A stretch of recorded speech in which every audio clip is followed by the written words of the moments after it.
Yun Linshan watches a golden lightning bolt strike the ground meters away, and the gate of beyond heaven begins to reveal a moon pattern he doesn't understand. His alarm formation is gone, and a ruler profound practitioner is hunting him. Leave a like and subscribe before the next tribulation hits. To Yun Linshan's knowledge, red lightning was considered the medium level among the lightning elements. However, its destructive power was high enough to kill the essence profound practitioner, like Yun Linshan. If it wasn't because he was the Beyond Heaven King's crown and Beyond Heaven profound vein owner, Yun Linshan wouldn't dare to go there. When Yun Linshan was about to move forward, another lightning bolt was descended again. This time it was a white color, the weakest one. Yun Linshan was puzzled. Could it be there was every color here? While he was thinking, a golden lightning bolt struck down in the distance, and this had confirmed his guess. This place should have every kind of lightning. Discovering this, Yun Linshan immediately became excited. Perhaps this place really had the lightning element source. Without further ado, Yun Linshan hastened his steps toward the Thunder City. When Yun Linshan arrived at the city's perimeter, he saw a long line of carriages and people queuing up for identity checks before entering the city. Yun Linshan immediately joined the line and observed the Thunder City before him. The Thunder City was surrounded by a relatively high wall made with a black stone that Yun Linshan did not recognize, but it should able to absorb the lightning. On the four corners, there were high metal poles serving as a lightning rod. Yun Linshan didn't know if they could make use of the lightning power that often strikes down on these rods. Perhaps there wasn't such technology here. The lightning bolts continued to strike down, producing a deafening roar throughout the entire area.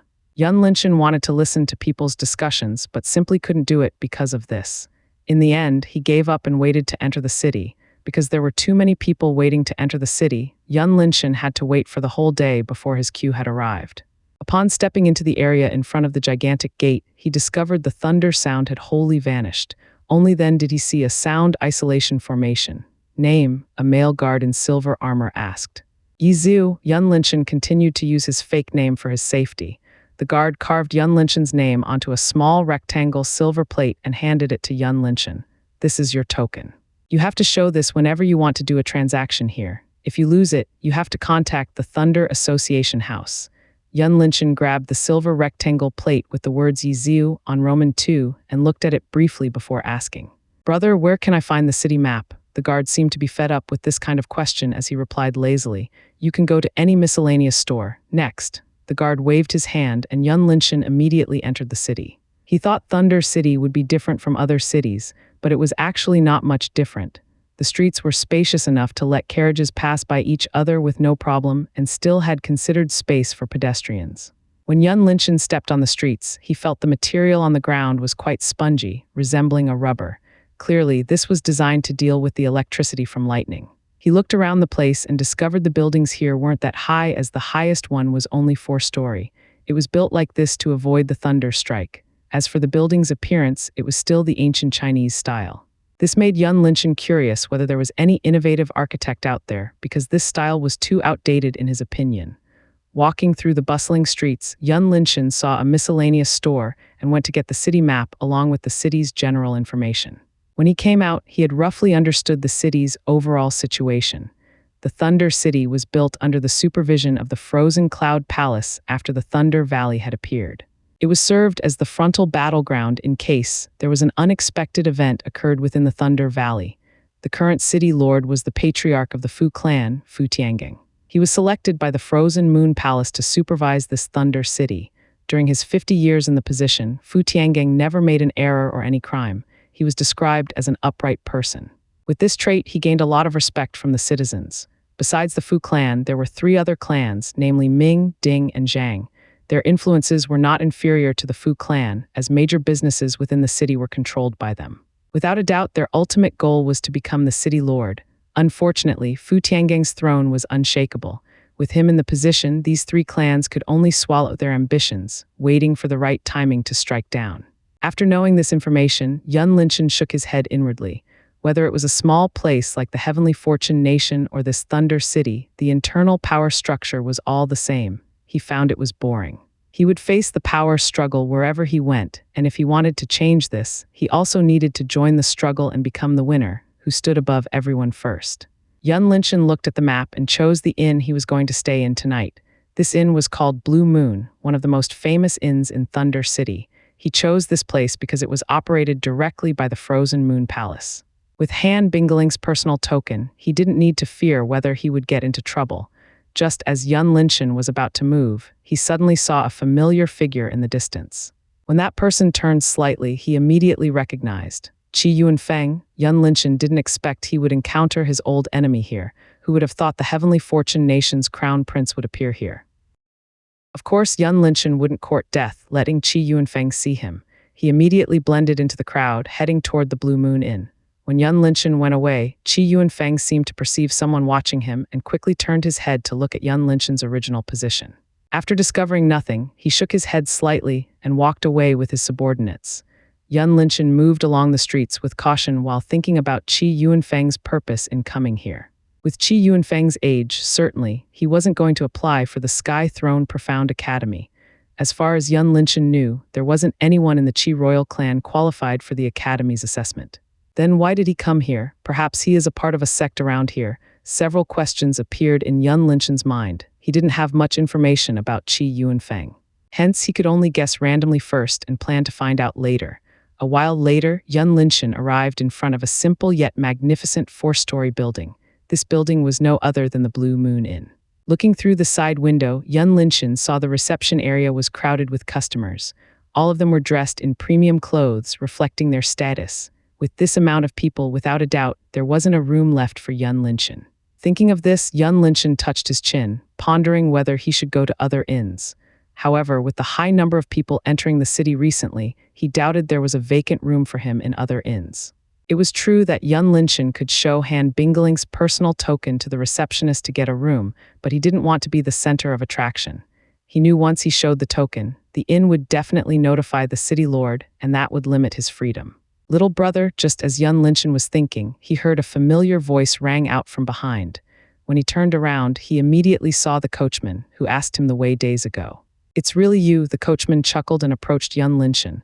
"Are you looking for a room?" Yun Linshan nodded his head. "Yes, but I don't think I can get one here." The coachman let out a sigh and said, "Indeed, you can't. All the inns in this city are now full." He thought for a while and said further, "How about this? Would you like to stay with me in the stable? Although it's a bit shabby, it's still better than sleeping in the street." Yun Linshan knew the coachman wanted to repay the favor, but he didn't want to stay in the stable. Mainly, he wanted to enter the land of beyond heaven at night to practice. Staying with others, he would have no chance to do it at all. "Thank you, brother, but I think I will try my luck elsewhere first," Yun Linshan replied politely. The coachman understood and did not pester Yun Linshan further. He said, "All right, if you really can't find a place to stay, just come to find me there."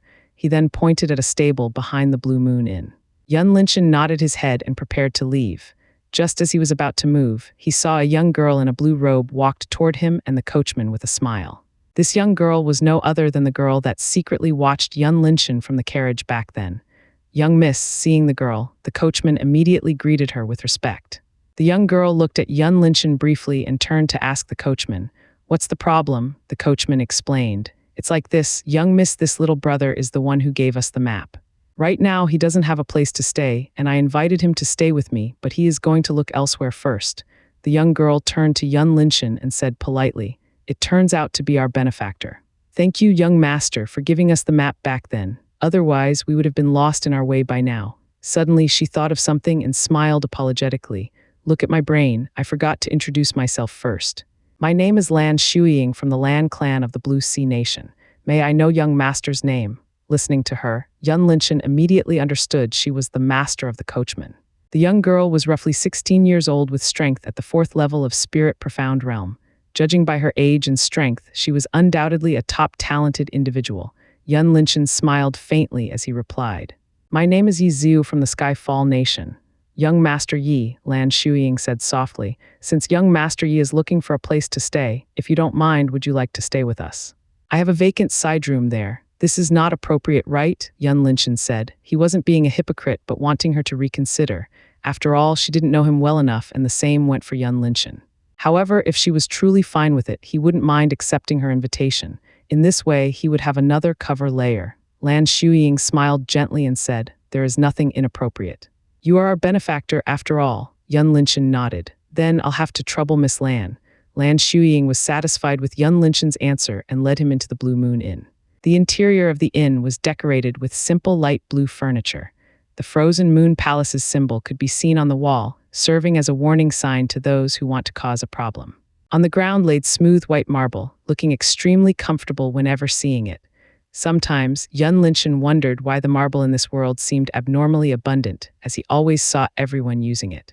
After informing the receptionist, Lan Shuiying asked for Yun Linshan's identity plate and brought him to the room shortly afterward.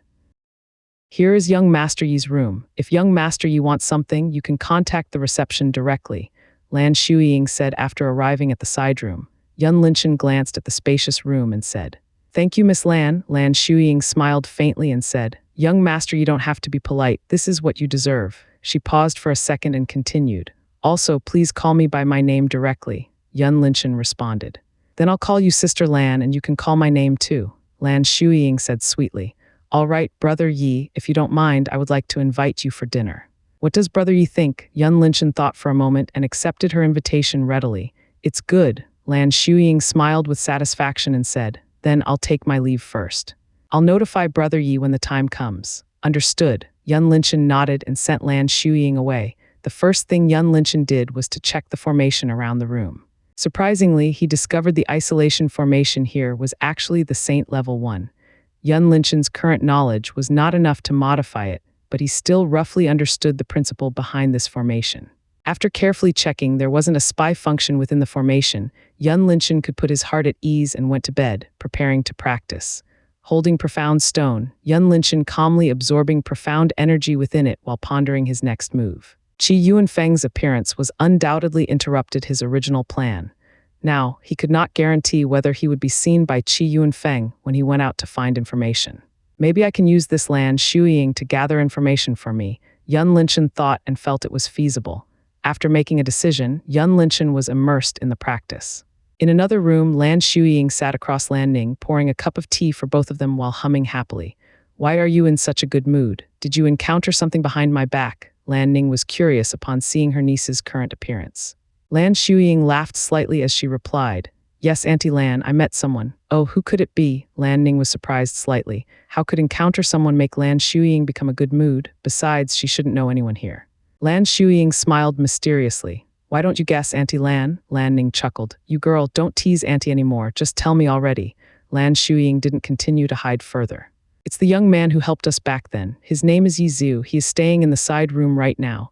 Lan Ning's brows raised in surprise. "How is him?" Lan Shuiying thought briefly and replied, "He's not a bad person overall. He has a good manner, just like a well-cultivated young master from a top clan. During our interaction, he never relaxed his guard in the slightest. It seems he is extremely cautious when he does things. Despite that, I can see he is extremely confident in himself. Otherwise, he wouldn't easily accept my invitation like this. After all, his strength isn't that high." Lan Ning nodded her head in satisfaction. She was proud of her niece. Lan Shuiying was only 16 this year, but she was more mature than her peers. Whether it was her ability to judge or deal with people, all of them were considered high, since you've already figured out. "What do you want to do further?" Lan Ning asked. "I think he's worthy of befriending with," Lan Shuiying replied. Just as Auntie Lan said before, he could travel alone from the Skyfall Nation, which has proven that he is not ordinary. Coupled with his mannerism, I believe he is different from those trashes in the Imperial City. I don't see why we shouldn't befriend him. Lan Ning smiled faintly. "Don't you think he is deceiving you?" Lan Shuiying shook her head. "I don't think so. Why are you so confident? You just met him today after all." Lan Ning asked further. "It's intuition." Lan Shuiying didn't know how to answer, but she trusted her intuition. She believed Yun Linshan wasn't a bad person and definitely became a great figure in the future. Lan Ning shook her head slightly, but she didn't blame Lan Shuiying on this. Her niece's judgment ability might be good, but she was still inexperienced. During the time in the Blue Sea Imperial City, Lan Shuiying never dealt with anyone who had a deep mind before. At most, she had dealt with some elders within the clan. From Lan Ning's analysis, she felt Yun Linshan was a person who had a deep mind. One thing that she agreed with Lan Shuiying was Yun Linshan wasn't a bad person. If so, he would try to take advantage of them as much as he could by now. Seeing her aunt shook her head, Lan Shuiying pouted and said, "If you don't believe me, you can check on him by yourself. I've invited him for dinner." Lan Ning laughed. "Fine, I believe you." She then shifted her gaze toward Yun Linshan's room with a thoughtful expression. Yun Linshan let out a long breath after completely absorbed profound energy within the profound stone in his hand that was now turned into a pile of dust. Yun Linshan could feel he would soon make another breakthrough with another 2 or 3 profound stones. However, he didn't want to rush it because he wanted to consolidate his foundation first. The so-called consolidating foundation was nothing but to familiarize with the newly gained power after breaking through. If the strength of profound practitioners rose too fast, it could lead them to an unstable foundation as they couldn't use their newly gained power properly. It might hurt their bodies by unknowingly overdrawing their power. More explanation about this matter. It was similar to a magician in a role-playing game trying to use the spell that required more mana points than the magician's maximum mana points. Of course, the magician probably couldn't activate the spell because it was locked by the game. However, there wasn't such a restriction in reality. The profound practitioner who wasn't familiar with their current strength might mistakenly execute a profound technique that would surpass their own power by miles and hurt themselves in the end. Yun Linshan didn't know how long the time passes by. Since Lan Shuiying hadn't come yet, it shouldn't be that long. He got off the bed and went to check whether there was anyone nearby his room. After confirming there was no one around here, he activated the isolation formation in the room and entered the land of beyond heaven. When he appeared in the land of beyond heaven, Yun Linshan's nostrils were immediately assaulted by a strong fragrance. He was familiar with this scent and remembered it was the smell of the celestial Buddha lotus. Without further thinking, he went to Misty Lake and saw many people crowding, watching the pink lotus with a golden sheen in the middle. Yun Qingru noticed Yun Linshan's figure and greeted him. "You're back." Yun Linshan gave the nod in reply and jumped into the lake, swimming toward the celestial Buddha lotus. When he drew closer, Yun Linshan saw there were actually 6 lotuses instead of 1. This made him confused as he remembered he only had 1 back then. "Why are there 6 of them?" Yun Linshan asked. Yun Qingru explained. "Since you threw it here, I've watched it closely and later saw it shredded its leaf and turned into 6 of them like this. I think it has something to do with this lake. Perhaps it would turn into several of them later." Multiply itself. Yun Linshan was amazed. He didn't know the Misty Lake has such an ability. Wouldn't it be in the future he will have unlimited celestial Buddha lotus at this rate? There was indeed such a cheat in many novels Yun Linshan had read before. He thought the land of beyond heaven only had a function to grow a plant but not multiply or accelerate it. This discovery had given him hope. Maybe when he gathered other sources of elements, there would be a new ability appeared. Since it was a good occasion, Yun Linshan didn't waste time investigating further. He handed the storage ring from Han Bingling to Yun Qingru and said, "Here are 9 souls flower and twin soul lotus. I got it from the Frozen Moon Palace Master." Yun Qingru received the storage ring and checked the content inside. She was amazed by how generous Han Bingling was. Although 9 souls flower and twin soul lotus weren't that rare, they would still be difficult to buy. The amount Han Bingling gave Yun Linshan could easily empty the Misty Cloud Sect's treasury. "She's so generous," Yun Qingru said and threw a bunch of the twin soul lotuses onto the lake. Yun Linshan was confused slightly. He never bought 9 souls flower of twin soul lotus before.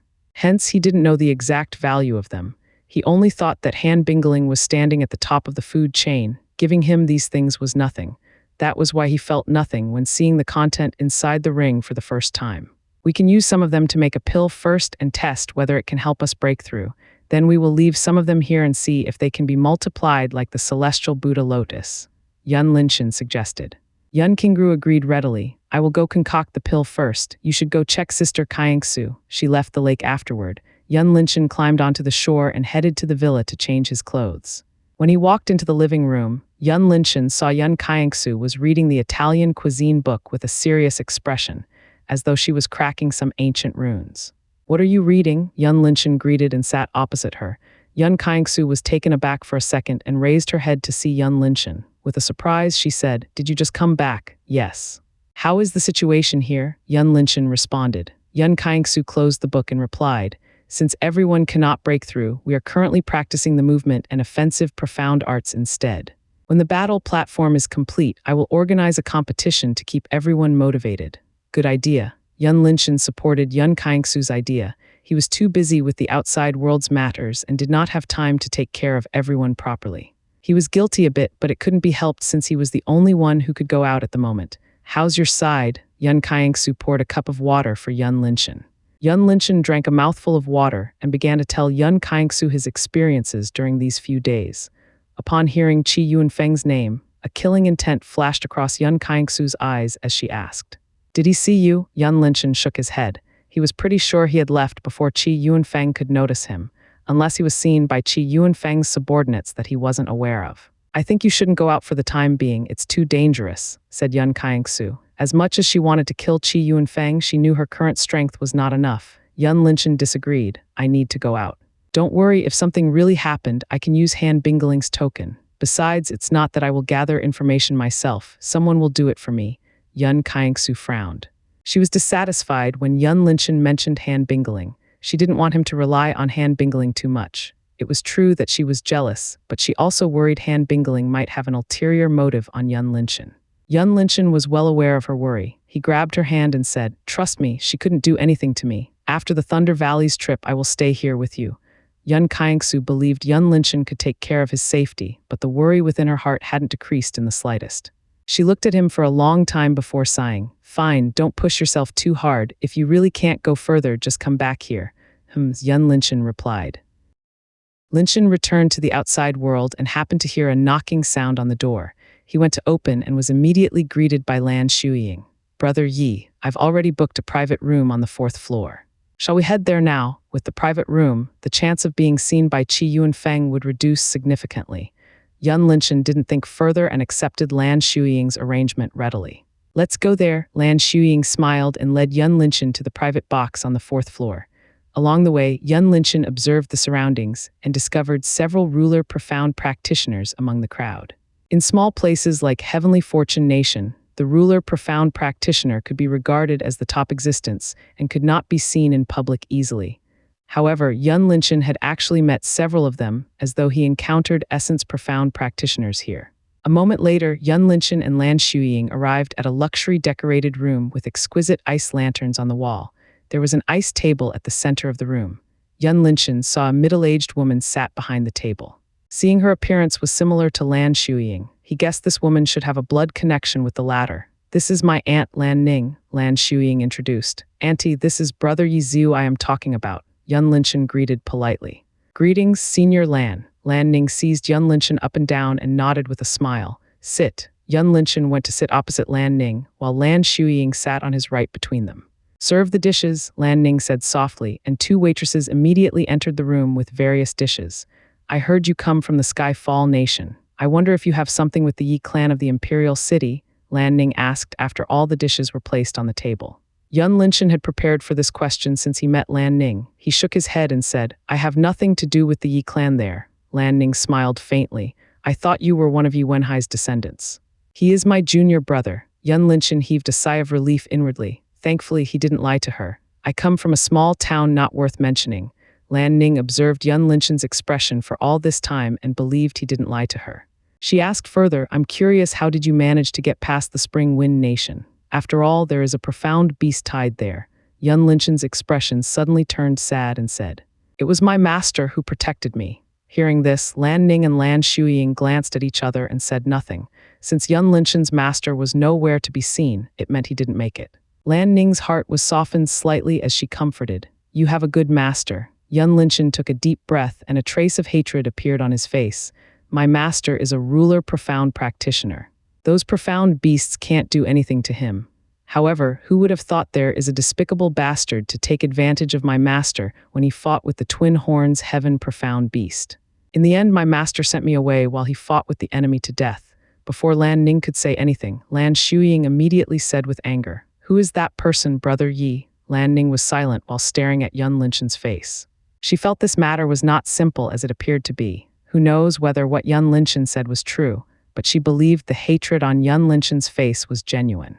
Yun Linchen closed his eyes, trying to calm himself down before saying, "I don't know who he is, but I saw him here earlier today. He dressed in a golden robe with a dragon pattern.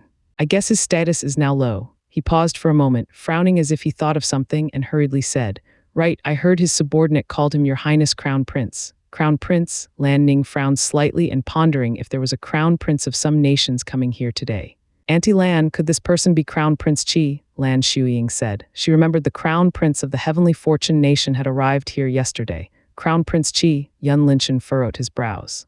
"Can you tell me more about him?" This time it was Lan Ning who answered. "His name is Qi Yuanfeng, the Crown Prince of the Heavenly Fortune Nation's Qi royal clan. Come to think of it, he is indeed wearing the golden robe with a dragon pattern." Yun Linchen breathed heavily and said in a deep voice, Do you know where he lives now? This, Lan Shuiying did not know whether she should tell Yun Linshan. Your master has exchanged his life in order to keep you alive, yet you want to throw your life away like that, Lan Ning said. Yun Linshan gritted his teeth and said, You don't have to worry about me, just tell me where he lives. If anyone from Earth saw his current acting, they believed he could easily win the Oscar award. Lan Ning fell into silence while Lan Shuiying kept glancing between Yun Linshan and her aunt. Unfortunately, even I tell you, you won't be able to reach him, Lan Ning said softly. He is the esteemed guest of the Ming clan. Ming clan, one of the 4 powerful clans here? Yun Linshan asked in a deep voice. Lan Ning nodded her head. If I remembered correctly, Qi royal clan have a good relationship with the Ming clan for several years. The rumors say Qi Yunfeng was sent to practice under the guidance of the Ming clan's previous patriarch, Ming Chenwu. She stared into Yun Linshan's eyes and said, I believe you are not stupid. I think you should understand what this means. Yun Linshan went silent after hearing this. He suspected the Qi royal clan of having a strong aid outside the Heavenly Fortune Nation, but he didn't expect it was actually the Ming clan of Thunder City. It seemed he couldn't simply take revenge when he reaches the ruler profound realm. After all, there were several saints within the Ming clan. Just one of them could easily deal with him and his sect. Lan Ning didn't speak further, letting Yun Linshan calm down by himself. Meanwhile, Lan Shuiying lowered her head, did not know how to say for a while. Since this matter involved the Ming clan, her strength was not enough to help Yun Linshan. Yun Linshan took a deep breath and said, Thank you, Senior Lan, for reminding me. I know what to do. Lan Ning looked at Yun Linshan for a moment and said with a smile, It's good that you know. It's not too late to take revenge when you are powerful enough. She then waved her hand and said, Let's eat first. The food will turn cold soon. Yun Linshan and Lan Shuiying immediately picked up their chopsticks and started eating. I have to thank Brother Ming for helping me get the quota this time. I'll pay my respect to you with this cup. In the private room close to Yun Linshan's room, Qi Yunfeng held a cup of wine and downed it in one go. Opposite Qi Yunfeng was a handsome man with an extraordinary temperament. He dressed in a premium purple robe with the word Ming on his chest. His name was Ming Wu, the eldest young master of the Ming clan. Ming Wu waved his hand dismissively. Why are you so polite? You are my grandfather's disciple after all. The Thunder Valley's quota belongs to you in the first place. He then drank a mouthful of wine and changed the topic. By the way, have you found the trace of the Misty Cloud sect? Qi Yunfeng put the cup down and shook his head. No, they disappeared like a ghost. I still couldn't figure out how did they do that. Ming Wu stuffed a braised fire boar's meat in his mouth and said, Since they used the transmission formation to escape, I guess they should have another one prepared beforehand. It's normal you couldn't trace them. Qi Yunfeng nodded in agreement. He also had this speculation before and sent his men to find them. Unfortunately, he couldn't find their trace no matter how he tries. Ming Wu laughed slightly. Don't worry. I'll help you find them. He put down the chopsticks and changed his tone. However, you have to share the ancient relic with me. Ming Wu spent his effort to help Qi Yunfeng because he was attracted by the ancient relic within the Misty Cloud sect. When Hu Yan had fallen, Qi Kaixing gradually learned everything from the ancient record Hu Yan left behind and found the existence of the crown. Instead of keeping this information to himself, Qi Kaixing chose to share it with the Ming clan in order to deepen their relationship, and this matter was later heard by Ming Wu.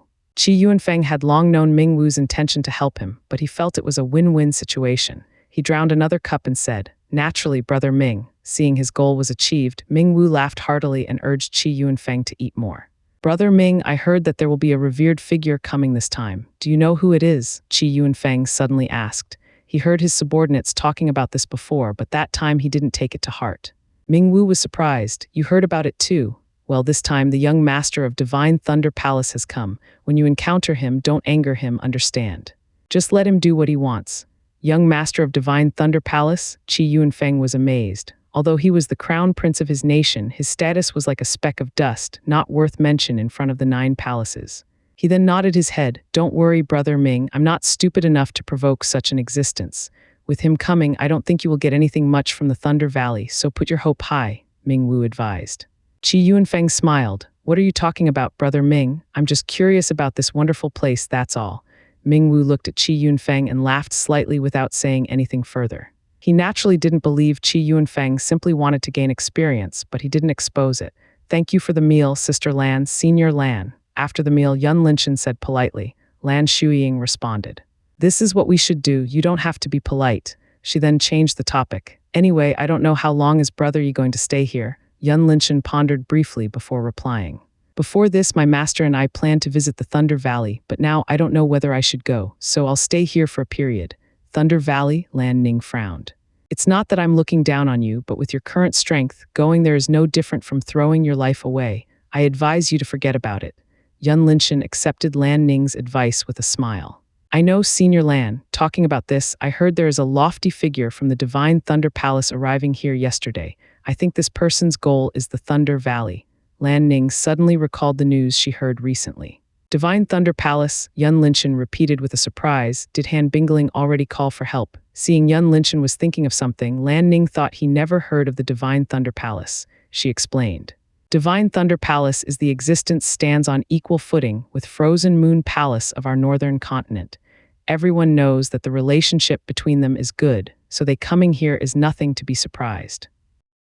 Yun Linshan naturally didn't say that he knows about this. He expressed his understanding. I see, it turns out to be like this. All right, let's go back. After finishing her sentence, Lan Ning immediately stood up and brought Lan Shuiying and Yun Linshan out of the room.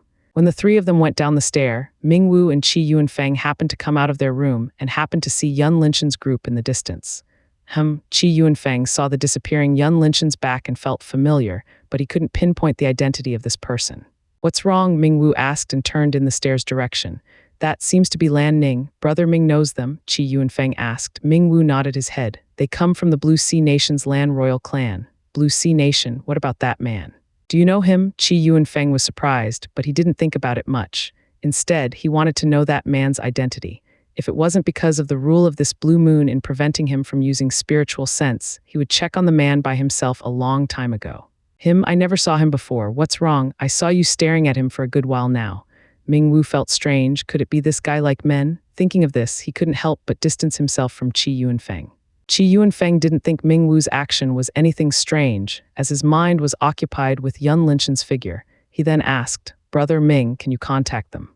I want to see that man. Shit. Ming Wu had goosebumps all over his entire being upon hearing this. He was now certain Qi Yuanfeng liked men. Thinking he had spent his time with Qi Yuanfeng and even took him as his brother, Ming Wu had the urge to retch on the spot. Qi Yuanfeng noticed Ming Wu's face was pale and was curious. What's wrong, Brother Ming? Do you feel uncomfortable somewhere? As he spoke, he reached his hand out to check on Ming Wu. Ming Wu hurriedly slapped Qi Yuanfeng's hand away and said, Don't come near me, I will go back first. Following that, he quickly fled away as though he had seen a ghost. Qi Yuanfeng was standing dumbfounded for a long time and couldn't figure out what was going on. What the hell is going on? He muttered to himself and went to the reception area. Qi Yuanfeng called a receptionist who stood behind the desk and asked, Miss, can you help me contact Miss Lan from Blue Sea Nation who is staying here? I am her friend. I have something to discuss with her. He knew this place was operated by Frozen Moon Palace, hence he didn't dare to be impolite even with the small receptionist. The receptionist smiled in a professional manner as she asked, May I know young master's name? Qi Yuanfeng thought for a moment and replied, Qi Yuanfeng, please tell her my name. The receptionist accepted the request and sent a signal to Lan Ning's room through a round transmission jade. If Yun Linshan saw this scene, he would give the owner of this a thumb up for deploying this innovative way of communication. This was no different from the in-room phone of a hotel on Earth. On the other side, Lan Ning, who just returned to her room, saw the signal from the round transmission jade nearby the bed. She went to pick up and asked, What's the matter? Hello, Miss Lan. I'm sorry for disturbing your rest. It's like this. A young master says that he knows you and wants to talk with you. His name is Qi Yuanfeng. I don't know if Miss Lan wants to come down and meet him. The receptionist explained the situation politely. Lan Ning's brows raised up. Don't tell me Qi Yuanfeng was there earlier. She pondered briefly before replying, Sure, I'll go down in a while. All right, Miss Lan. The receptionist responded and hung up. Lan Ning turned around and went to Yun Linshan's room. Knock, knock. Yun Linshan was about to take a bath in the room and was interrupted by the knocking sound. He put his robe back and went to open the door. Senior Lan, Yun Linshan greeted when he saw Lan Ning. Lan Ning went straight to the point. Leave here now. If it's possible, leave Thunder City immediately. Qi Yuanfeng probably saw you earlier. He asked me to meet him now. In his heart, Yun Linshan wasn't surprised much when he heard this. He'd expected this situation before. It was just that he didn't expect it would happen so soon. He quickly wore a great shocked expression. What? Lan Ning suddenly circulated her profound energy to cover Yun Linshan and said, I can cover your trace for the time being. You should use this chance to leave here while I am distracting Qi Yuanfeng. Yun Linshan felt as though he was covered by an invisible layer and immediately understood this was a kind of concealment profound art. He complied with Lan Ning's suggestion and went downstairs with her. Lan Ning told Yun Linshan to stay at the staircase first while walking down to meet Qi Yunfeng. When she arrived at the reception area, Qi Yunfeng stood up and greeted her. "This must be Miss Lan Ning." Lan Ning looked at Qi Yunfeng up and down and said, "Are you Qi Kaixing's son?" Qi Yunfeng was startled for a second as he didn't expect Lan Ning would say his father's name directly. Because Lan Ning used her profound art to conceal her strength, Qi Yunfeng failed to notice that she was actually the 9th level of ruler profound realm. However, Qi Yunfeng's IQ was not low. He immediately figured out the woman before him was definitely stronger than his father when he heard this. Knowing this, he replied politely, "Yes, Senior Lan, I am his son." Lan Ning looked at Qi Yunfeng with dissatisfaction.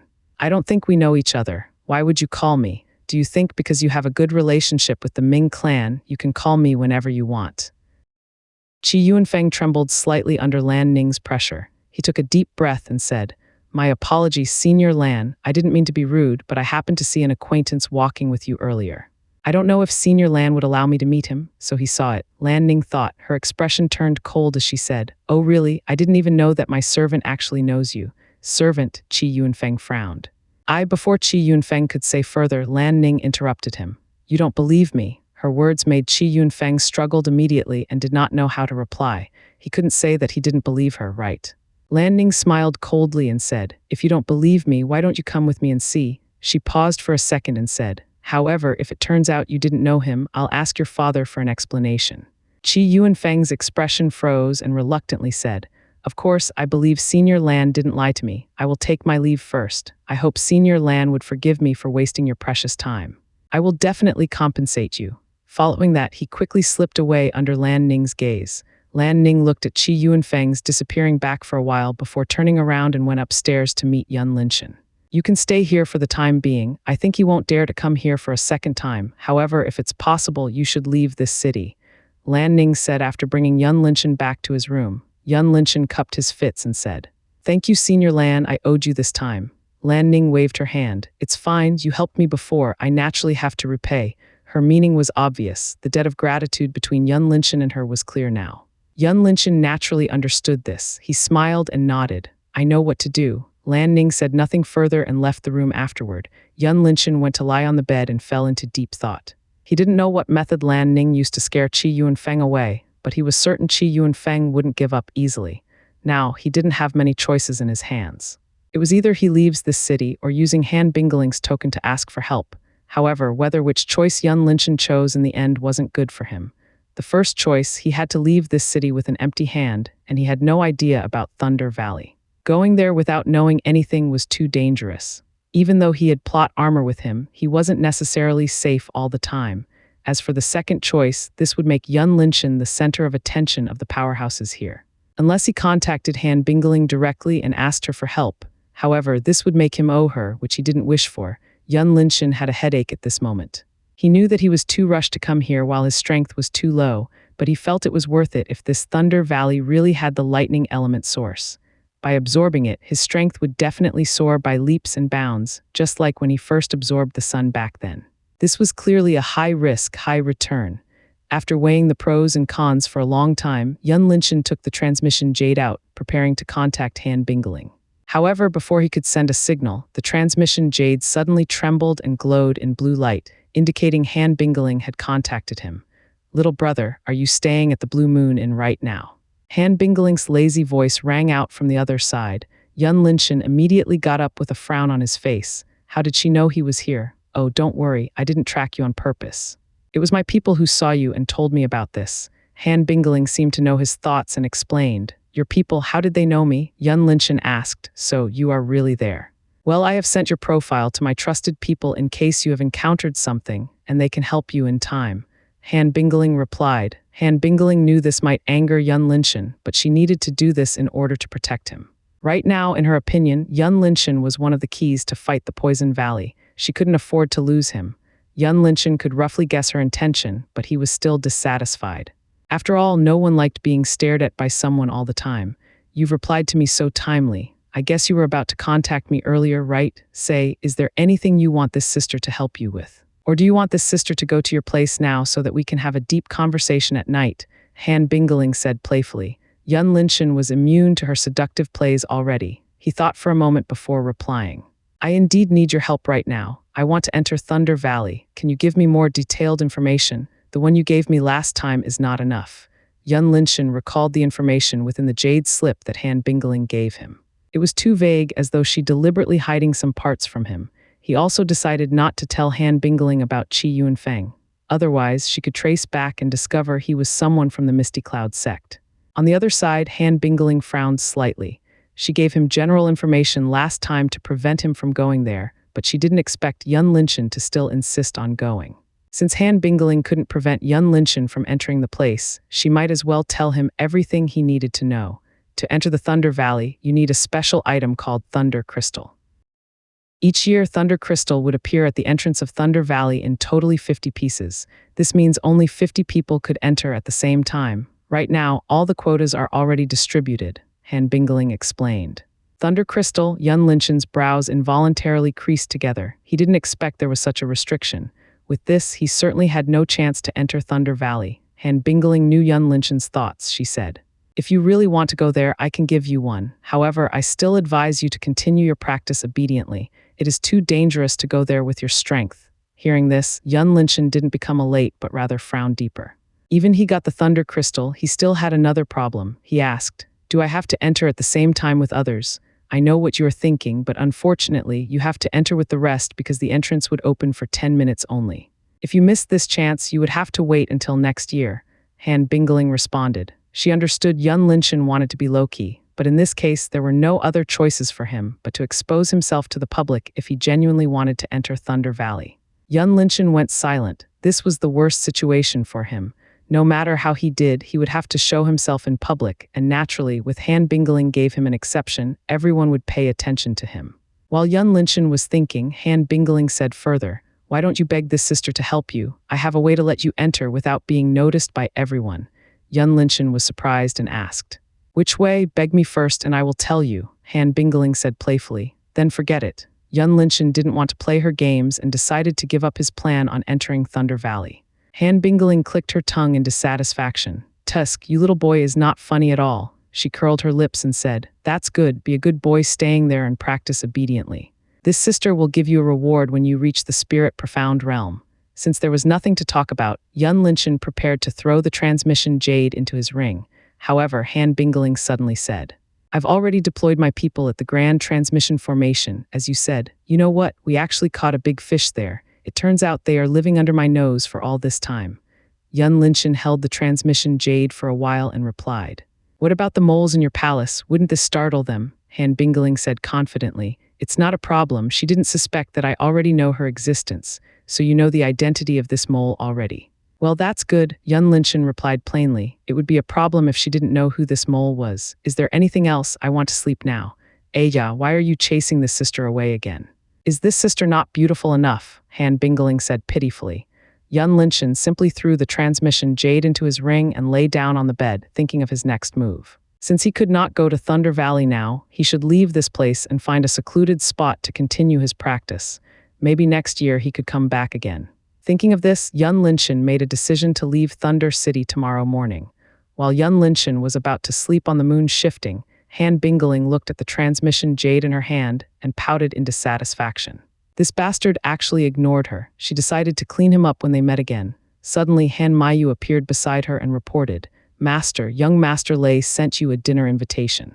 Do you want to go? Han Bingling frowned slightly. With Lei Jun's status, he wasn't qualified to have a meal with her. How dare he send an invitation? Seeing her master became dissatisfied, Han Mayu said. I'll reject him. Han Bingling waved her hand and said, Go, I suddenly want to visit Thunder City. Yun Linshan's figure appeared in Han Bingling's mind. She wanted to see if he could still ignore her again.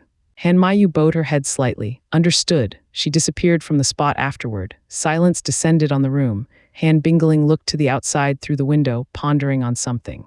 Suddenly, her other transmission jades shook slightly, bringing Han Bingling's attention back to it. When she saw this, her lips curled up as she picked the transmission jade up. Master, I'm returning. A woman's voice rang out from the other side. Are you coming back now, Yar? Han Bingling asked with a smile. The person who contacted her was naturally her one and only disciple, Lin Xiniao. Yes, where are you right now, master? Lin Xiniao's voice rang out again. Me. I'm currently heading to Thunder City. How about we meet there? Han Bingling replied. Thunder City, master, are you going to see that man? Lin Xiniao responded. The man she was talking about was no other than Lei Jun. Han Bingling knew that Lin Xiniao didn't like Lei Jun, she said. Yes and no. He has indeed invited me for dinner, but my actual goal is to meet another young man. She paused for a moment and added. You also know him. I know him. Who is it? Lin Xiniao was confused. She simply could not think of anyone worth enough for her master to meet personally. Master won't tell you. How about it? Do you want to come? Han Bingling deliberately kept Lin Xiniao in the dark first and would give her a surprise later. Lin Xiniao went silent for a while before replying. I'll meet you there, master. All right. See you soon. Han Bingling was in a good mood instantly. He had a plan in her heart to let Lin Xiniao and Yun Linchen interact more. Where the hell is this place? Yun Linchen was confused as he found himself in a mysterious black space. He remembered he fell asleep a while ago, but somehow he appeared in this place. Is this my consciousness? Yun Linchen felt familiar with this place as he once encountered such a situation before. Finally, you've come. All of a sudden, an ancient voice echoed throughout the entire space, causing Yun Linchen to look around vigilantly. However, Yun Linchen didn't intend to ask who the speaker was as he waited for the explanation. Beyond Heaven kings crowned the sun, land of beyond heaven. The ancient voice continued as though it talked to itself. Yun Linchen's brows knitted together. This person had actually seen all of his secrets. If this person was an enemy, he had no way to protect himself, since you've come here. I'll grant you permission to enter my place. As the ancient voice fell, a bolt of lightning suddenly flashed, shooting straight at Yun Linchen's forehead. Yun Linchen was taken aback and couldn't even react in time because the lightning was too fast. The bolt of lightning had mysteriously vanished into Yun Linchen's forehead. At this time, he was electrocuted, as electricity was spread to every corner of his entire being. Zzz, bang. Suddenly, a loud thunderclap echoed within Yun Linchen's ears, making him open his eyes involuntarily, and he found himself lying on the bed in his room. Yun Linchen subconsciously touched his forehead to see if there was something on it. However, he found nothing in the end. Who is that, and where is the place this person talking about? Yun Linchen changed into a sitting posture on the bed and pondered about the earlier incident. Yun Linchen raised his head slightly and looked through the window to see several lightning bolts continued to descend. Lightning, Thunder Valley. The lightning bolt that shot at his forehead earlier reminded him of Thunder Valley. Could it be that person wants him to enter Thunder Valley? How could this person locate him? Several questions popped up in Yun Linchen's mind. While Yun Linchen was thinking, Han Bingling arrived at the Thunder City and was about to go to the Blue Moon Inn, but she was intercepted by a young man with excellent looks. He was cultured and refined, yet his looks didn't cause him to lose any bit of imposingness. He dressed in a golden robe with a lightning pattern, exuding an extraordinary aura. With a faint smile, the young man greeted politely. Greetings, Palace Master Han. Han Bingling glanced at this young man and replied with a nod, then continued to walk. The young man seemed familiar with Han Bingling's attitude as he didn't get angry. He said, I know Palace Master Han is busy, but please forgive my rudeness. May I know where is Xiniao right now? Han Bingling paused her steps and turned around to look at the young man. Lei Jun. Don't think that you can do whatever you want here because you are Lei Xianxiang's nephew. I've warned you in the past to stay away from my disciple already. Don't challenge my patience. The young man was no other than the nephew of Divine Thunder Palace Master Lei Xianxiang, Lei Jun. Because the relationship between Han Bingling and Lei Xianxiang was good, Lei Jun had followed Lei Xianxiang often and happened to meet Lin Xiniao many times in the past. Like other men, he was immediately attracted by Lin Xiniao's otherworldly beautiful appearance and made up his mind to make her his. When Han Bingling discovered this, she immediately forced him to stay away from Lin Xiniao. But how could Lei Jun give up easily? He was the young master of Divine Thunder Palace after all. Even he was facing Han Bingling. He didn't fear in the slightest as he believed she wouldn't dare to do anything on him because it would mean the end of the relationship between Divine Thunder Palace and Frozen Moon Palace. Lei Jun smiled and said, Palace Master Han, you don't have the right to stop me from pursuing Xiniao, right? Although you are her master, that has nothing to do with me. Instead of telling me to stay away from her, why don't you support us? Once Xiniao and I get married, it would benefit both of our palaces, don't you think so? When Lei Jun was finishing his sentence, the surrounding temperature instantly dropped to the freezing point. A killing intent flashed across Han Bingling's eyes as she stared at Lei Jun seeing this. two old men beside Lei Jun immediately stepped forward and joined hands to conjure a protective barrier around Lei Jun. "Please calm your anger, Palace Master Han," one of the old men said. Although his strength was already at the 7th level of Monarch Profound Realm, he had no chance against Han Bingling. Han Bingling turned deaf ears and pointed her finger at Lei Jun instantaneously. Lei Jun felt all the liquids in his body had solidified and turned cold, as though he were thrown into a frozen abyss. At this moment, he knew Han Bingling was not joking. Cold sweats appeared on Lei Jun's forehead and instantly turned into ice particles. He hurriedly said, "Please forgive my rudeness, Palace Master Han." "I take all my words back." Han Bingling laughed coldly. "Just say anything you want and then take it back. Who do you think you are?" Two old men on Lei Jun's side trembled nonstop as they tried their best to resist Han Bingling's aura. One of them gritted his teeth and said, "Please forgive our young master, Palace Master Han. Can you look at our Palace Master's face for once? Look at Lei Zhangxiang's face for once? Heh. If it wasn't because of him, your young master would have died several times by now." Han Bingling responded with a cold smile while exerting her power more, causing the knees of the three of them to bend. Lei Jun cursed at himself for being too impulsive. He shouldn't have said that and chose to wait for Lin Ziniao to appear first. After all, he would stay here for a period and have plenty of chances to meet her. The commotion Han Bingling created had alarmed all the 4 clans of Thunder City, and they immediately sent their personnel to see what was going on, especially the city lord, Fu Tiangang, who was in a closed-door practice. When he perceived Han Bingling's aura, he hurriedly returned from his seclusion and went straight in Han Bingling's direction. Han Bingling continued to exert her power on Lei Jun and his guards until they could not bear it anymore. Just as she was about to make a killing move, a tall figure suddenly appeared between her and Lei Jun's group, repelling Han Bingling's power. Han Bingling's expression didn't change in the slightest, as though he had already expected this person to appear.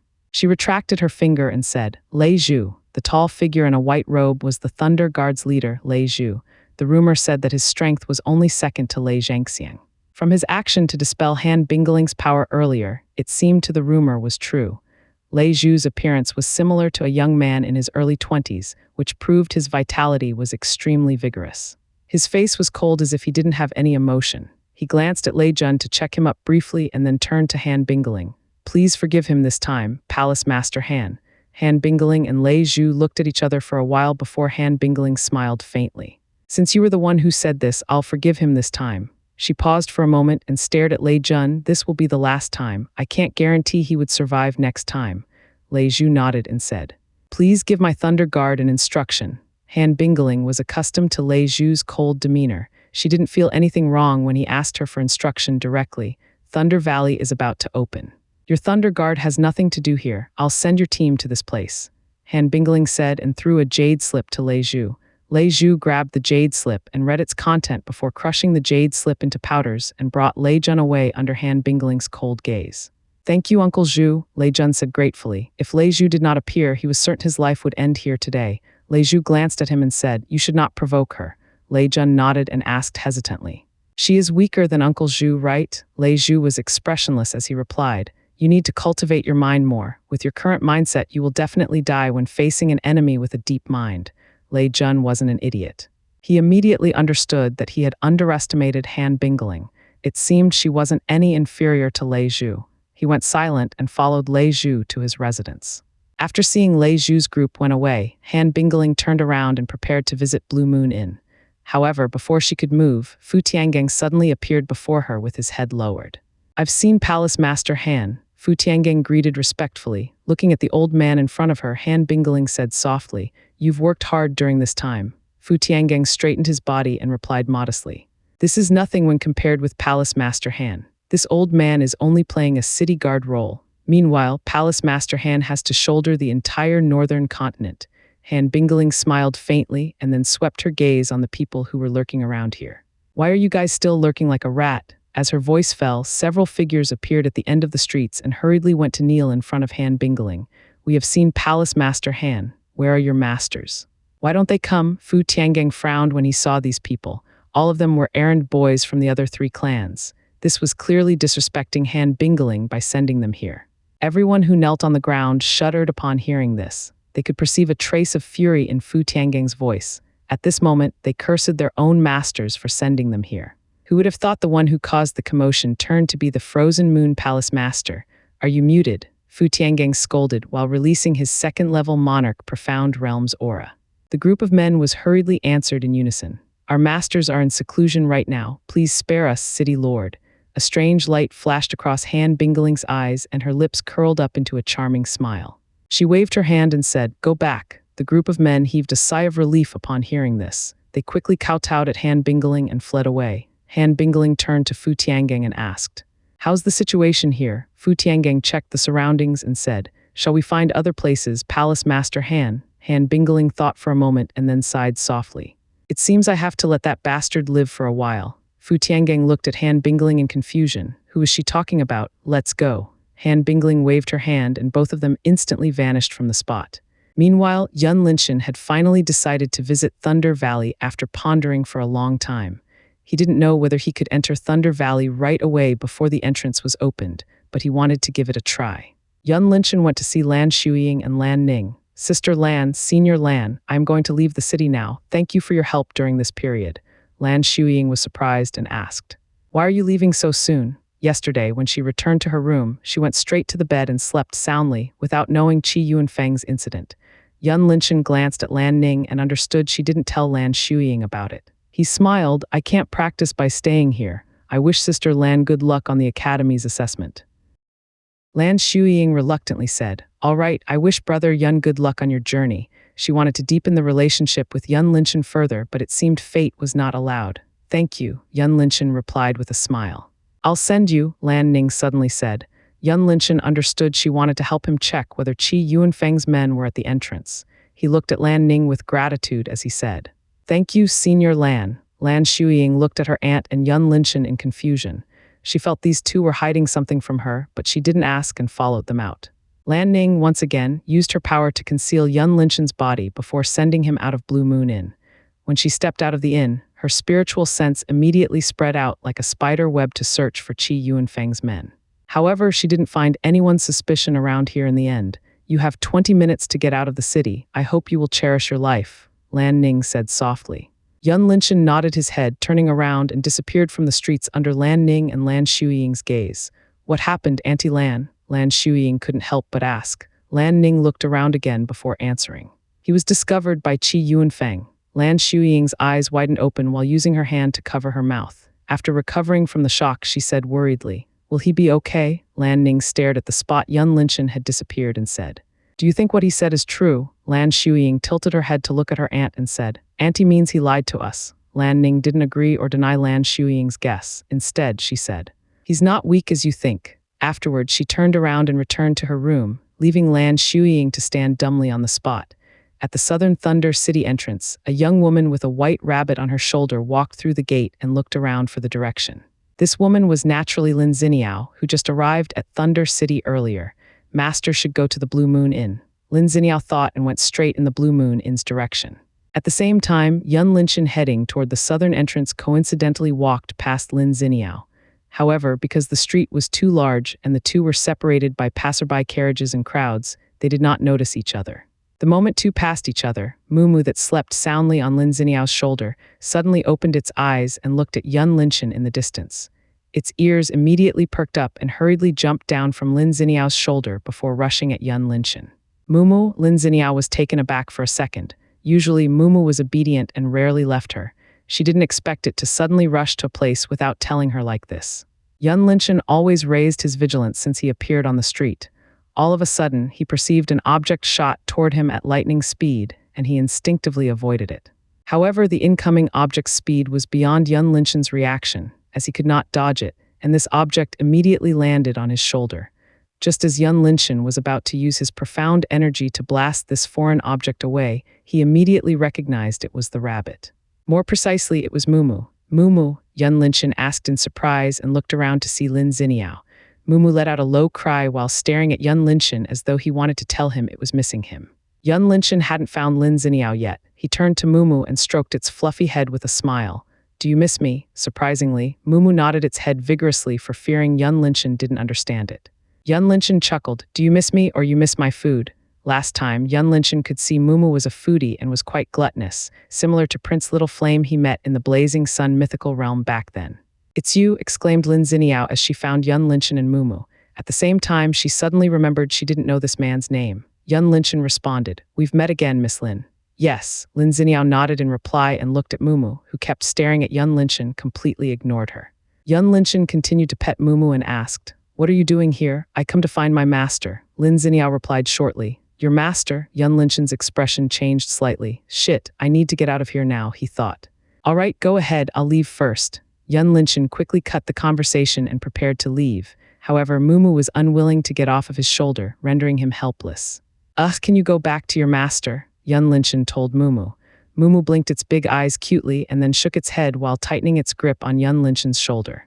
It wasn't Yun Linchen alone who was helpless, Lin Ziniao too, especially when she heard Mumu screaming, "Food, give me food." In her mind, this greedy little guy, Lin Ziniao cursed inwardly. "Where are you going?" Since Mumu was unwilling to leave, Lin Ziniao better asked Yun Linchen's destination first if she could let him cook for Mumu before leaving.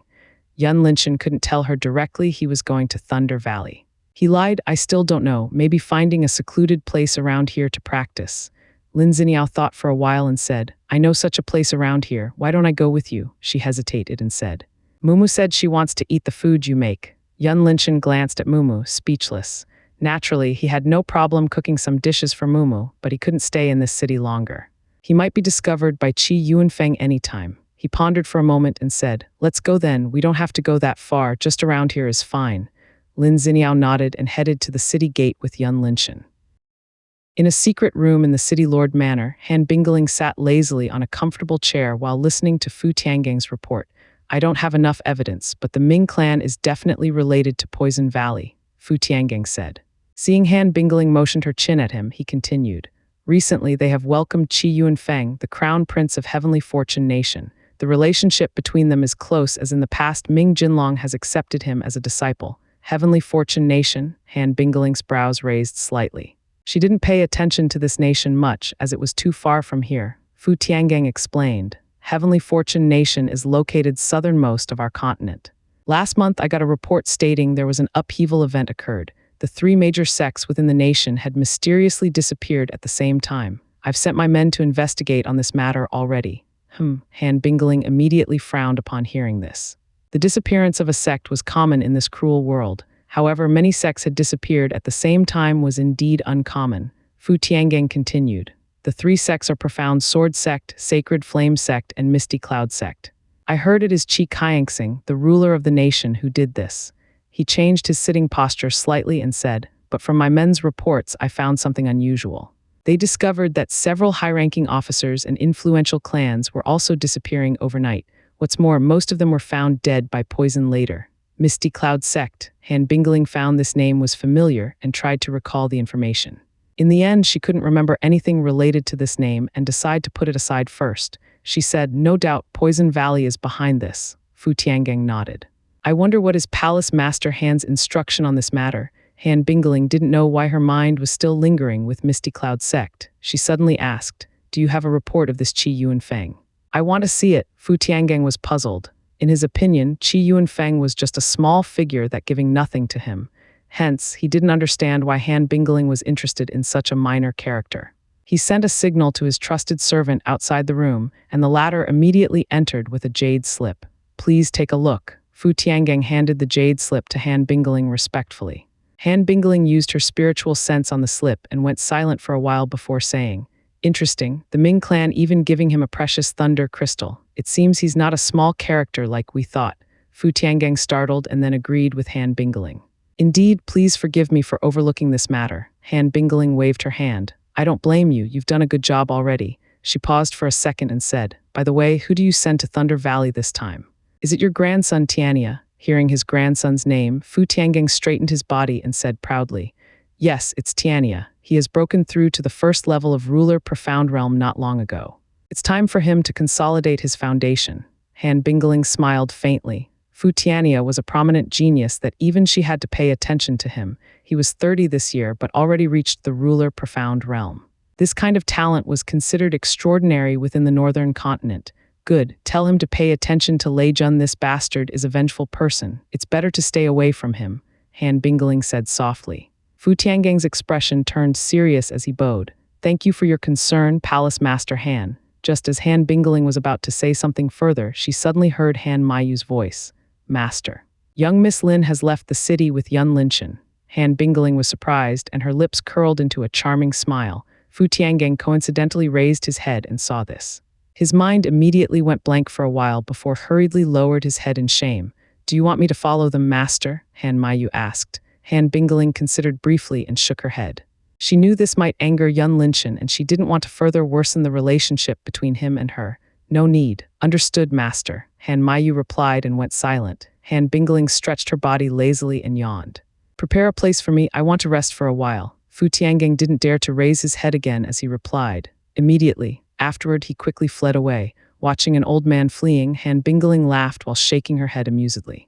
She thought of Yun Linchen and Lin Xiniao, then muttered, Fate is truly unpredictable. Yun Linchen and Lin Xiniao had walked for 2 hours and arrived nearby a small creek not far away from Thunder Valley. Yun Linchen looked around briefly and chose this place to stay for the time being. I'll cook now. Can you set up a formation? Yun Linchen said. Lin Xiniao didn't reply but took out several formation stones and set up a simple isolation formation. Yun Linchen glanced at her and thought it seemed she wasn't talented in formation profound art. He set up a fireplace and started cooking, while Mumu was staring at him without blinking as though it feared he would disappear at any time. 20 minutes later, Yun Linchen placed several dishes on a table he set up earlier before calling Mumu and Lin Xiniao. The meal is ready now. Mumu reappeared on the table with a flash, using its nose to sniff on various dishes before it. Don't be rude, Mumu. Lin Xiniao reprimanded her pet slightly. Yun Linchen waved his hand. It's okay, she is a profound beast after all, eating is her nature. He then picked a big chicken leg up and placed it on Mumu's small plate. He said, eat as much as you want. Lin Xiniao looked at this stranger and benefactor in front of her and fell into deep thought. You still want to eat? Yun Linchen was helpless as he saw Mumu was looking at him, begging for more food. This was already the 4th time he had to cook for it. Who knows how many stockpiled chickens he had lost today. Mumu nodded its head vigorously while licking its paws. Enough, Mumu. Lin Xiniao's hardened her voice. She was both embarrassed and helpless at the same time. She didn't expect this pet of hers would be this shameless. Mumu turned its head to look at Lin Xiniao with sad eyes on the verge of crying. Seeing this, Yun Linchen's heart was softened, and he decided to cook another set for it. All right, this will be the last one. I don't have anything left now. Mumu's eyes lit up and jumped onto Yun Linchen's shoulder before pecking on his cheek. You've spoiled her, Lin Xiniao said. Yun Linchen smiled faintly. It's okay. After the meal, Mumu went to sleep on the chair nearby with a bugled belly. It let out a light burp from time to time. Meanwhile, Yun Linchen leaned on the chair, enjoying a cup of spirit tea. Thank you, Lin Xiniao said. Yun Linchen nodded slightly as he asked, Are you going to enter Thunder Valley? Lin Xiniao shook her head. My main purpose is to see my master. As for Thunder Valley, there's nothing for me to find there. Yun Linchen thought it made sense. After all, Lin Xiniao's Divine Moon profound vein was mainly based on the water element. Going to a place filling with a dense lightning element would give her no benefit. The two did not have many common topics to talk about. Hence, silence gradually descended on them afterward. This quiet atmosphere continued until Yun Linchen proposed to leave. I'll leave first then, Yun Linchen said and prepared to leave. Lin Xiniao naturally had no reason to hold him back. She bid farewell. Thank you again and good luck. Yun Linchen nodded and walked away in Thunder Valley's direction under Lin Xiniao's gaze. Mumu, who was falling asleep earlier, suddenly opened its eyes and hurriedly looked around. When it didn't see Yun Linchen's figure, it immediately let out a low cry while staring at Lin Xiniao aggrievedly. Lin Xiniao sighed softly and said, Why are you doing this? Is the food I give you is not good enough? Mumu shook its head and conveyed the meaning to Lin Xiniao through her mind. Lin Xiniao frowned when she heard Mumu's words. He has an aura that attracts you, and it can help you grow. Mumu nodded its head vigorously and let out several low cries. Lin Xiniao was taken aback and shook her head. No, we shouldn't follow him. Don't forget that he is our benefactor. We shouldn't annoy him. Mumu lowered its head and nodded slightly, showing it understood. Lin Xiniao stood up and collected Yun Linchen's table and chairs into her ring and said, Let's go. Master is waiting. Following that, she turned around and headed toward Thunder City with Mumu on her shoulder. After leaving Lin Xiniao and Mumu, Yun Linchen did not go to Thunder Valley directly, but chose to open a small cave on a hill nearby. Before going there, he needed to make sure his supply was enough, as he didn't know whether he could use an interspatial ring or open the gate of beyond heaven there. When he finished setting up all the necessary formation, Yun Linchen quickly entered the land of beyond heaven and went to find Yun Kaiangsu and Yun Ruinyu. It's too dangerous, you shouldn't go there. It was as Yun Linchen expected. Yun Kangsu immediately objected when he told her about Thunder Valley. Meanwhile, Yun Runyu did not think so. After staying in the land of beyond heaven and deepening her knowledge for almost half a year, she believed Yun Linshan's decision was correct. Since this Thunder Valley was likely to have a lightning element source, there was no reason to not go. Just the sun alone could significantly improve Yun Linshan and the land of beyond heaven. Then what about adding a lightning element source? Perhaps Yun Linshan could directly break through to Spirit Profound Realm, Yun Runyu said. I think Linshan is right, he needs to go there. It is worth risking for the lightning element source. Before Yun Kangsu could refute, Yun Runyu continued. Don't you curious why that mysterious person wants him to enter Thunder Valley? Linshan said that person even knows his secret. I don't think such a powerful existence would bring him harm. Since this person could send Linshan the message from who knows where, killing him should be as easy as flipping his hand. There's no need to keep Linshan alive until now. Yun Kangsu closed her mouth and went silent. She knew extremely well about this, but it was her instinct to protect Yun Linshan. She just didn't want him to take any risk. Yun Linshan took a deep breath and comforted Yun Kangsu. You don't have to worry, I can protect myself. Besides, I have the crown with me. The thunder there could not threaten me. Also, I don't even know if I can enter the place. Yun Kangsu looked at Yun Linshan for a while before sighing. All right, just pay attention to your safety. She stood up and went to the kitchen. I'll prepare food for you. Yun Linshan looked at Yun Kangsu's back and sighed softly. He felt the relationship between him and her was complicated. He wasn't an idiot to not know her true feelings. It was just that he didn't dare to take a step forward, as he always respected her as his godmother. Even though the common sense in this azure world and earth was different, having an affair with a blood-related mother or cousin was common here. As a man from Earth, Yun Linshan could not simply change his mindset and accept her as a lover. It was too contradict to his moral. Of course, Yun Linshan often had dirty thoughts on her, but it was limited to thinking only. It was similar to a man seeing a beautiful woman and appreciated her beauty. However, not everyone would go strike a conversation or court her, right? Especially that person was your godmother. At most, you could only fantasize in your mind. I'll leave now. Yun Linshan prepared everything he needed and was about to leave. Yun Kangsu stepped forward and helped him tighten a bag on his shoulder before saying, Don't push yourself too hard. Yun Linshan patted her hand with a smile. I know. He then entered the gate of beyond heaven, disappearing from everyone's sight. We need to increase our strength as soon as possible. We can't let him do all the work himself, Yun Runyu said softly. Yun Kingru took out a pill bottle and handed it to Yun Kangsu. Here is the 9 souls pill. According to your profound art, you need it more than anyone here. We can wait for the next batch. Yun Kangsu looked at her sisters and grabbed the pill bottle. Thank you, sister. Afterward, she went to Misty Lake with great determination. Yun Kingru and Yun Runyu looked at each other and sighed softly. They understood Yun Kangsu's feelings as they also felt the same. At this moment, they were nothing but burdens for Yun Linshan. However, the practice could not be rushed. They went from ordinary mortals to the 10th level of Essence Profound Realm within 5 months was already considered a miracle. If they wanted to go further at the same speed, they would need a ton of resources, which they were now lacking. Leaving the small cave, Yun Linshan immediately headed to Thunder Valley. Thunder Valley was located on the east side of Thunder City. Its area was covered the entire mountain range, estimating 100 kilometers long. Occasionally, there would be roaring sounds of rolling thunder, and then countless lightning bolts would fall onto the mountain. Looking from afar, it was just like multiple snakes chaotically dancing. When Yun Linshan arrived nearby the mountain range, he was immediately attracted by the spectacular scene in front of him. This was the first time he saw a lightning storm up close. When he looked carefully, he could see a faint lightning wall covered the entire mountain range like a net. For some reason, Yun Linshan suddenly felt a connection between him and this place, and this made him confident he did the right thing by coming here. Yun Linshan walked to the mountain and looked around for a long time to find the entrance, but he could not find it no matter what. The information he got from Han Bingling did not contain the entrance's position. He cursed at Qi Yuanfang in his heart as the appearance of him forced Yun Linshan to leave the city before he could gather all the information. Since he could not find the entrance, Yun Linshan decided to use his cheat ability, Eyes of Heaven, to see whether he could locate the target. Yun Linshan's pupils turned golden as he looked at the mountain before him. On the lightning wall, he discovered dense lightning energy flowing back and forth with no dead end. It was no wonder no one could break in from the outside.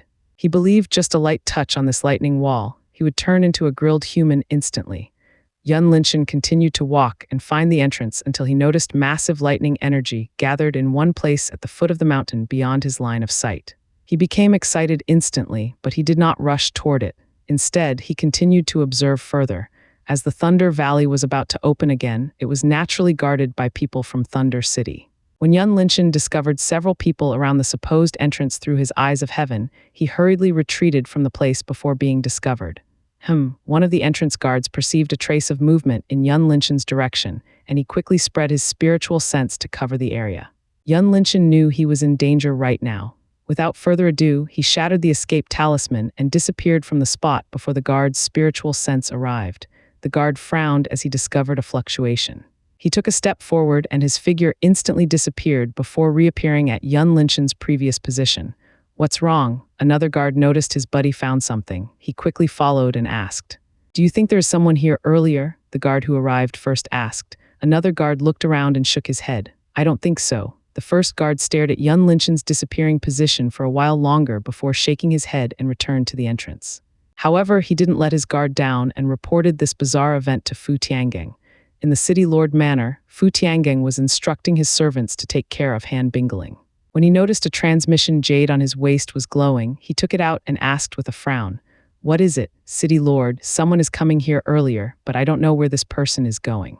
I believe he uses the escape talisman. Please give me instruction," the guard reported. Fu Tiangang was puzzled. Usually, some courageous practitioners would go there to try their lucks, but this was the first time he heard someone using the escape talisman to avoid being discovered. He replied, "Continue to guard the entrance." "Yes, City Lord," the guard responded and put the transmission jade away. Fu Tiangang was playing with the transmission jade in his palm while thinking about this matter. A while later, he shook his head and decided to look at it later.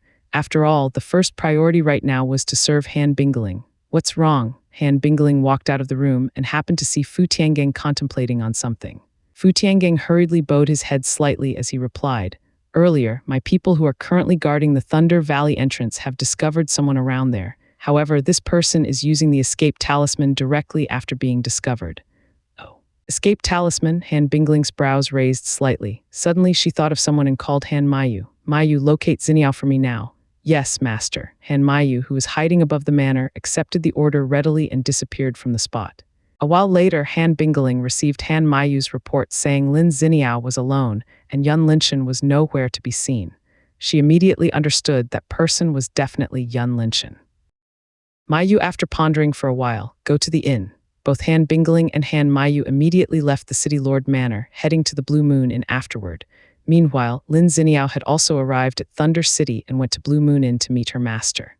Palace master, when a receptionist saw Han Bingling walked into the inn, she immediately bowed her head to greet. Han Bingling smiled faintly. "Prepare a room for me." "Yes, palace master." The receptionist quickly led Han Bingling to her exclusive room on the highest floor. The room was spacious enough to contain 50 people with no problem, and the interior was decorated with ice furniture suitable for a profound practitioner to practice. "Thank you. In a short while my disciple will come here. You can lead her to see me." Han Bingling sat on an ice chair and said to the receptionist. The receptionist expressed her understanding and left the room afterward. "Mayu, can you track Yun Linshan?" "He shouldn't go that far," Han Bingling said. "Yes, master." Han Mayu appeared beside Han Bingling. Han Bingling nodded and said, "Go ahead, don't let him find you again and report me when you found him." Han Mayu said nothing and disappeared from the room. Suddenly the door opened and Lin Xiniao appeared behind it.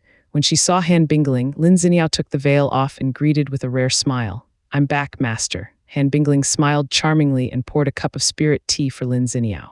"How is it going out this time? Have you gained anything?" Lin Xiniao replied. "Master, why don't you check on my body and see if there's something wrong?" Han Bingling was snickered in her heart as she already knew there was no abyssal energy within Lin Xiniao's body but pretended to check. Her expression changed drastically as she exclaimed, "How could it be? Where is the abyssal poison?" Lin Xiniao smiled faintly. "I've met an interesting person and was saved by him. His name is Yun Linshan. I don't know how he expelled the abyssal poison out of my body. He is probably the most talented doctor I've ever seen so far, counting his age." Han Bingling pretended to be surprised. "Oh, really? Where is he now?"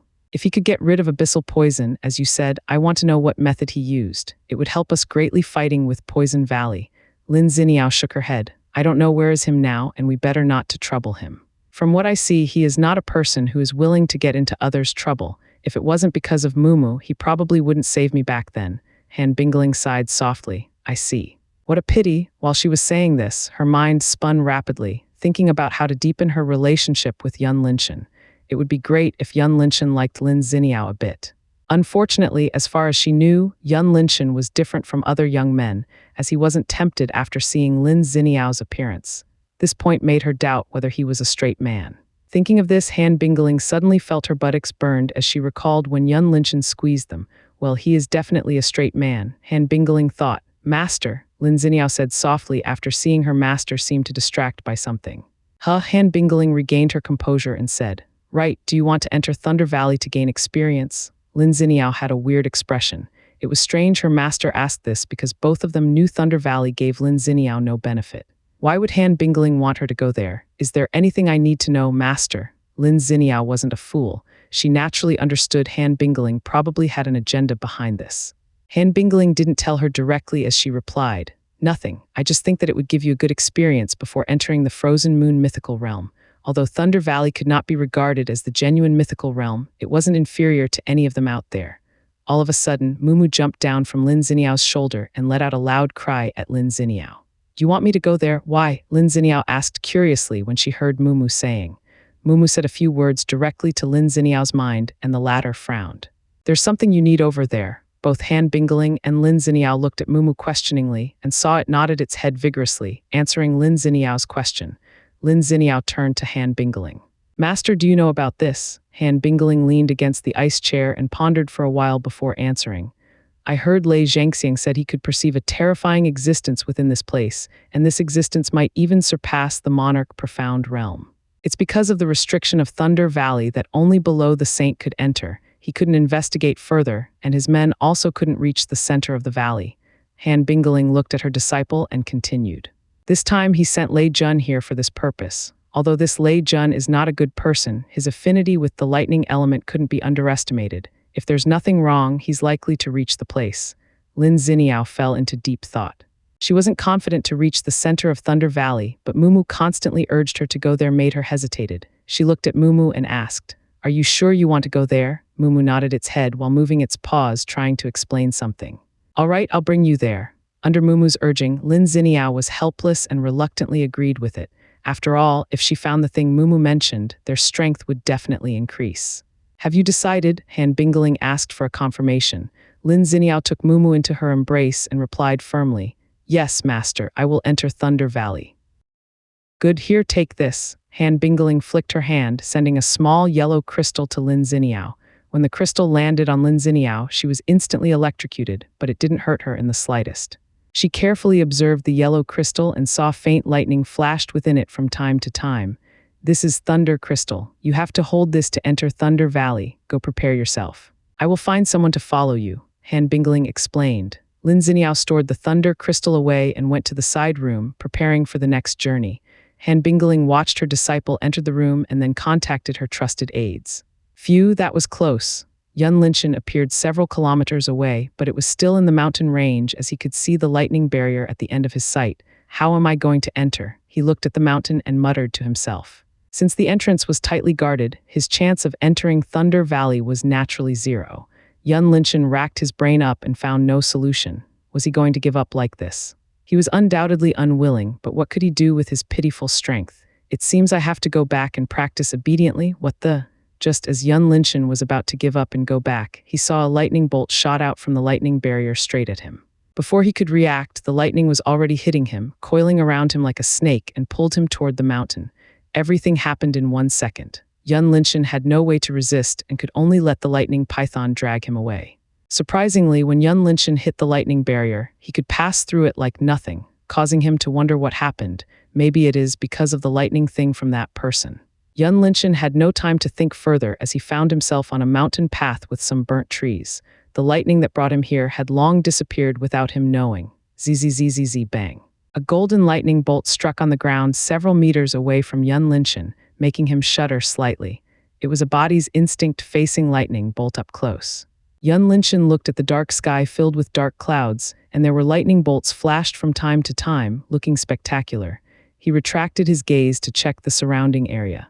Aside from unknown burnt trees, he didn't discover any sign of life.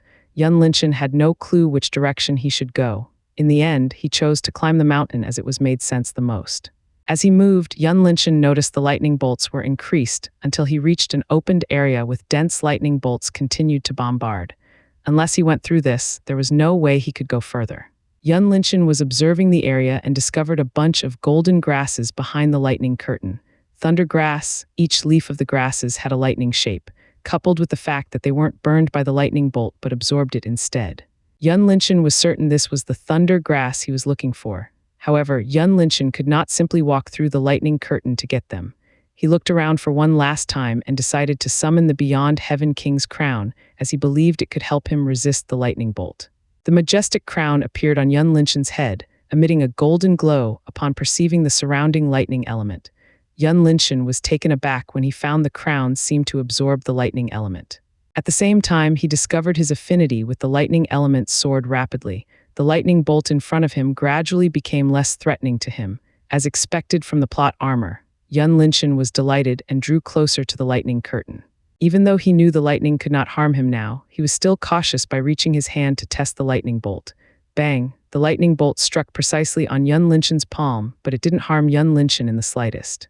On the contrary, Yun Linshan perceived vital energy flushed into his body. His muscles, vein, and blood vessels, everything was greedily absorbed the incoming energy. Yun Linshan had the urge to moan, as it was too comfortable. Without further hesitation, he stepped forward and sat on the thunder grasses, closing his eyes, welcoming the lightning bolt. Bang, bang, bang, one after another, lightning bolts continued to strike on Yun Linshan's body until his clothes were completely burned. At this moment, Yun Linshan entered an enlightening state, wholly ignored the surrounding. His mind was solely focused on the change in his body. Yun Linshan's strength gradually rose as time passed, from the 3rd level to the 4th level, and then the 5th level of Essence Profound Realm. This speed could not be described as a miracle anymore. It wasn't only his essence that increased, but his body and soul were also improved significantly. Especially his body, Yun Linshan believed he could kill any spirit profound beast with his brute strength alone. According to the primordial Beyond Heaven scripture, Yun Linshan's current body had officially stepped into the 1st level's standard. All Yun Linshan needed to do from now on was to raise his essence and soul to the same level so that he could ultimately achieve the 1st level of primordial Beyond Heaven scripture. While Yun Linshan was immersed in his practice, the outside of Thunder Valley was now full of people. Whether it was Han Bingling, Lin Xiniao, Fu Tiangang, Ming Wu, or Qi Yunfeng, everyone was present.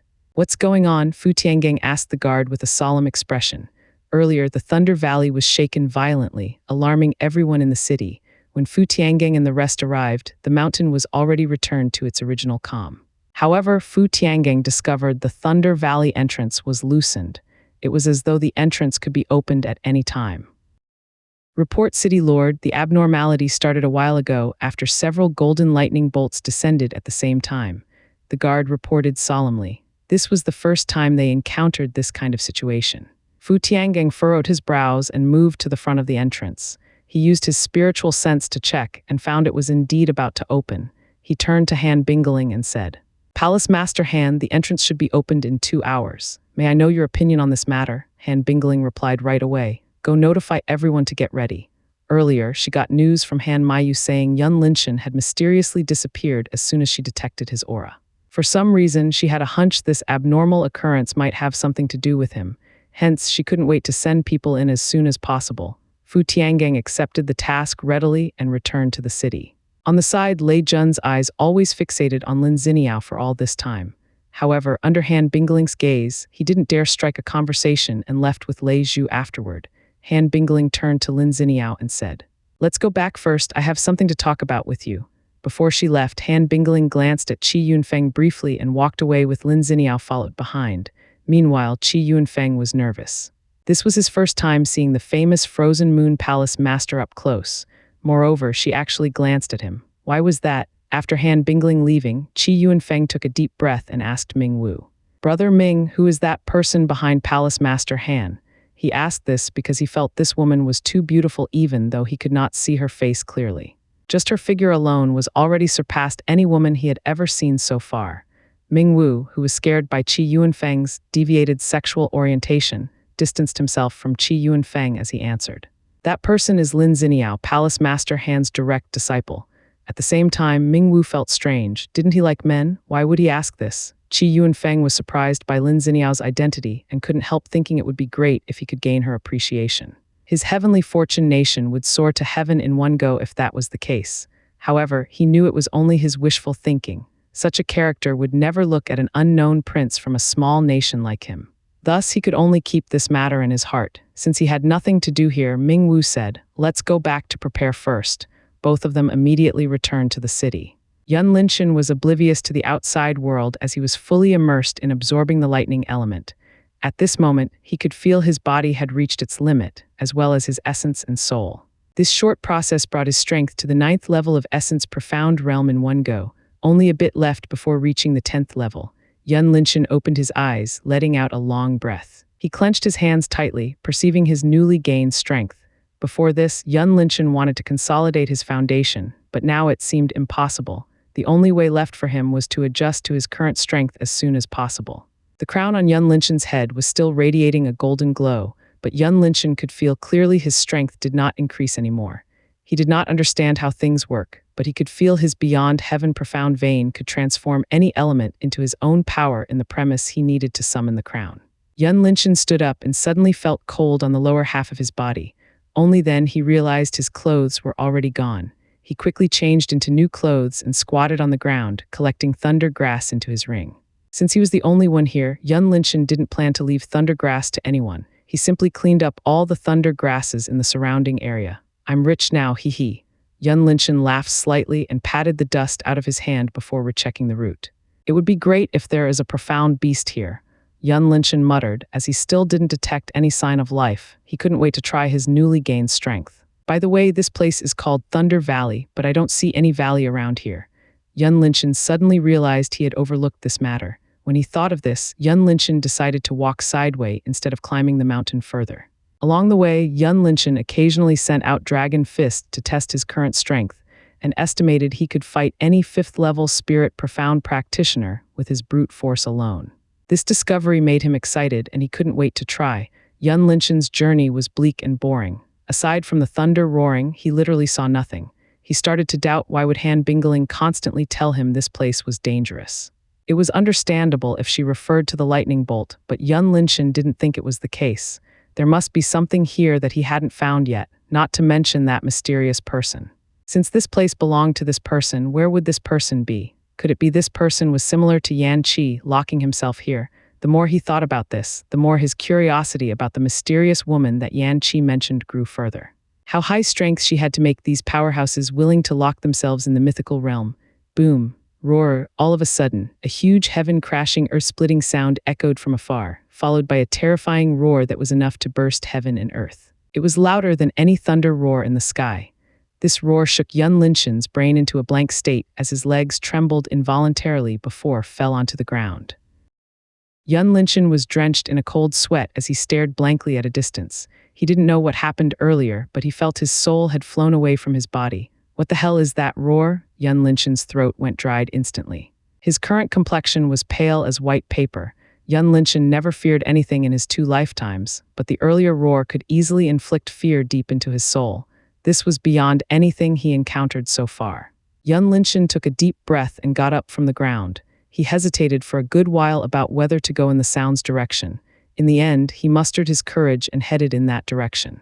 "It's coming again," one of the entrance guards said. He was familiar with this roaring sound as he heard it countless times already. "Don't you think it's louder than before?" another guard beside him asked.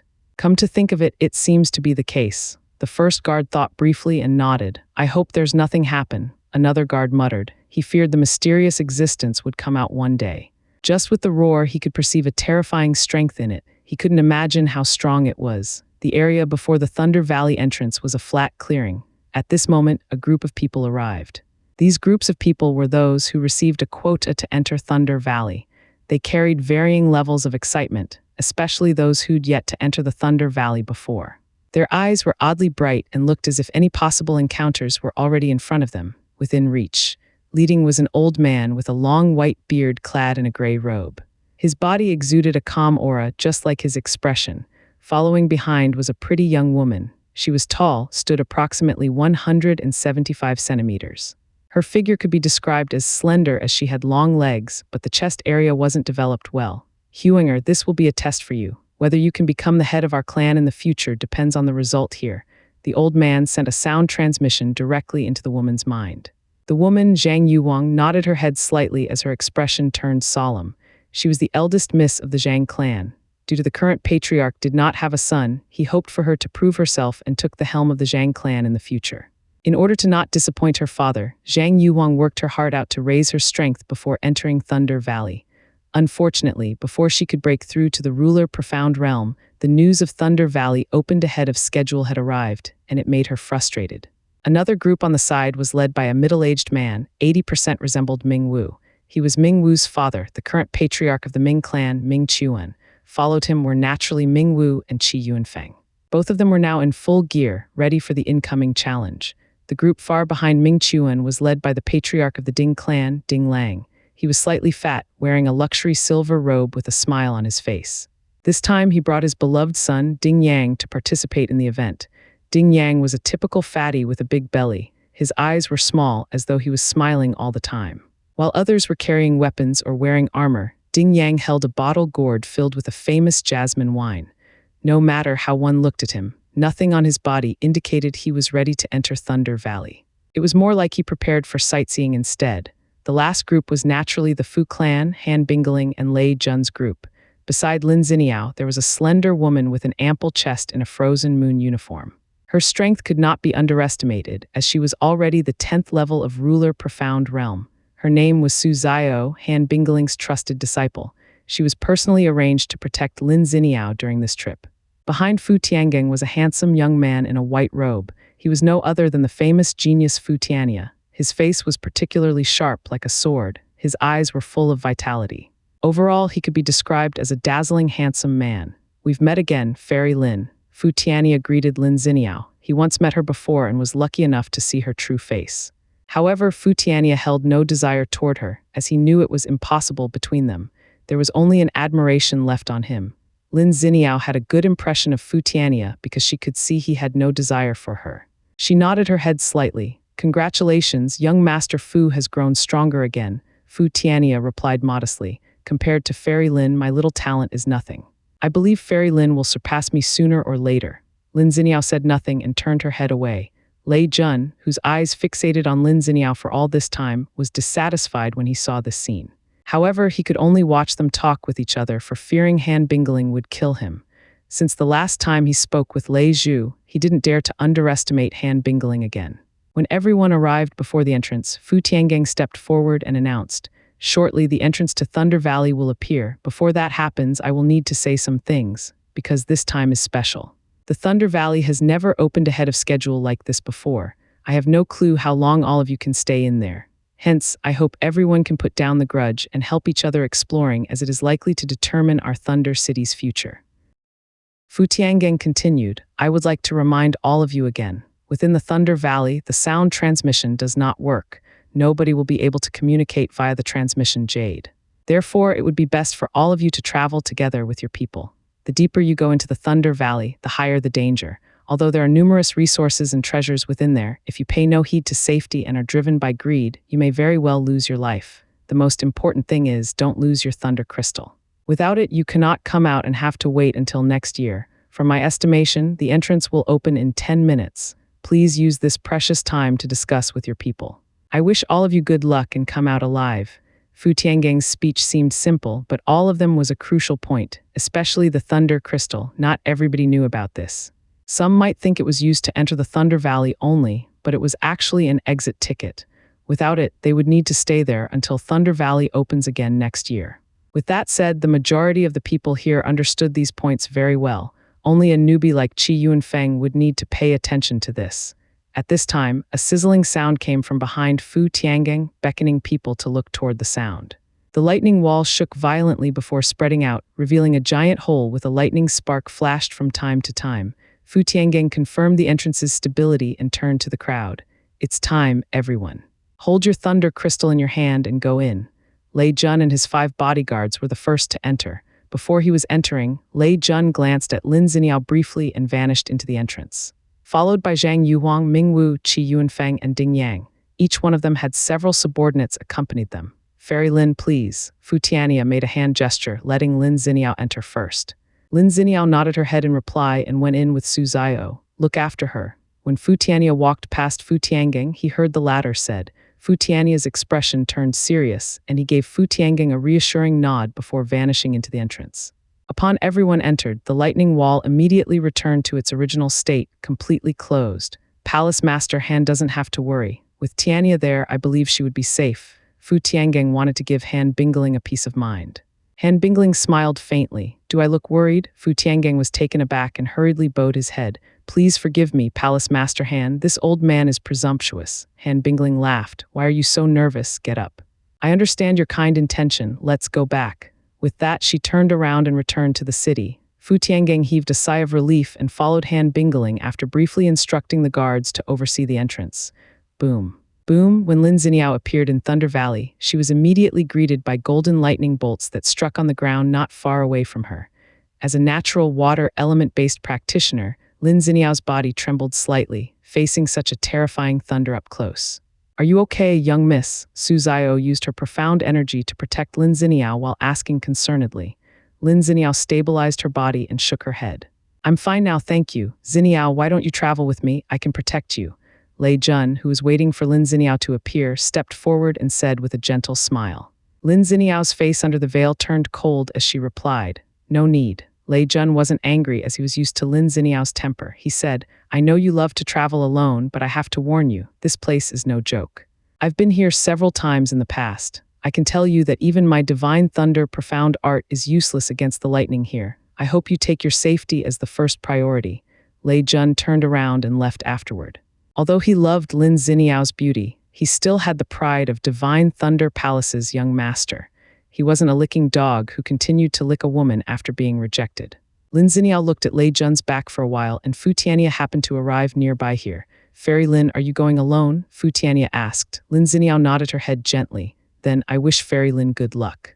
Please be careful when you reach the perimeter of the valley area. That place is dense with the lightning element and full of powerful, profound beasts. Fu Tianyi gave a warning. Thank you for telling me this. Lin Xiniao replied and brought Su Zio away. Fu Tianyi looked around for a while and followed Lin Xiniao behind. On the other side of the mountain, Yun Linshan stood on the cliff, stared at an open space in the distance. This time he realized the Thunder Valley was actually located at the center, surrounded by the mountain in all four directions. The valley was vast, surrounded by dense lightning walls that wholly blocked Yun Linshan's sight from spying the inside. Through Yun Linshan's eyes of heaven, he could see the rich lightning element gathered above the valley, forming a gigantic golden dome. He didn't know what was there inside, but he believed the owner of that heaven-crashing roar was definitely lived over there. Yun Linshan continued to observe the place with his eyes of heaven until he discovered a movement nearby the lightning wall. What is that? It looks like a python. Yun Linshan muttered as he saw a snake-like shape coiling around a tall, strange, charcoal tree. The python was deep blue in color, looking sturdy. Even Yun Linshan stood here several kilometers away from it. He could see its size clearly. Without a doubt, this python should be at least 100 meters in length. With such a terrifying size, Yun Linshan couldn't imagine how strong it was. It would be a lie if Yun Linshan said he wasn't scared when seeing this python. Even the one-horned heaven profound beast that Han Bingling killed several days ago was nowhere close to this python in terms of body size. This was the first time he encountered a profound beast of this size since he came to this world. Yun Linshan averted his gaze to check on other places and found several other profound beasts nearby the python. All of them were lying peacefully, seemingly absorbing the surrounding lightning element. He tried to gauge their strength with his eyes of heaven, but he could not pinpoint as the lightning element interfered with his view. At this moment, Yun Linshan immediately realized the eyes of heaven wasn't flawless as he thought. Maybe it can be upgraded in the future, Yun Linshan said to himself. He retracted his gaze and sat on the ground, pondering how to approach the place.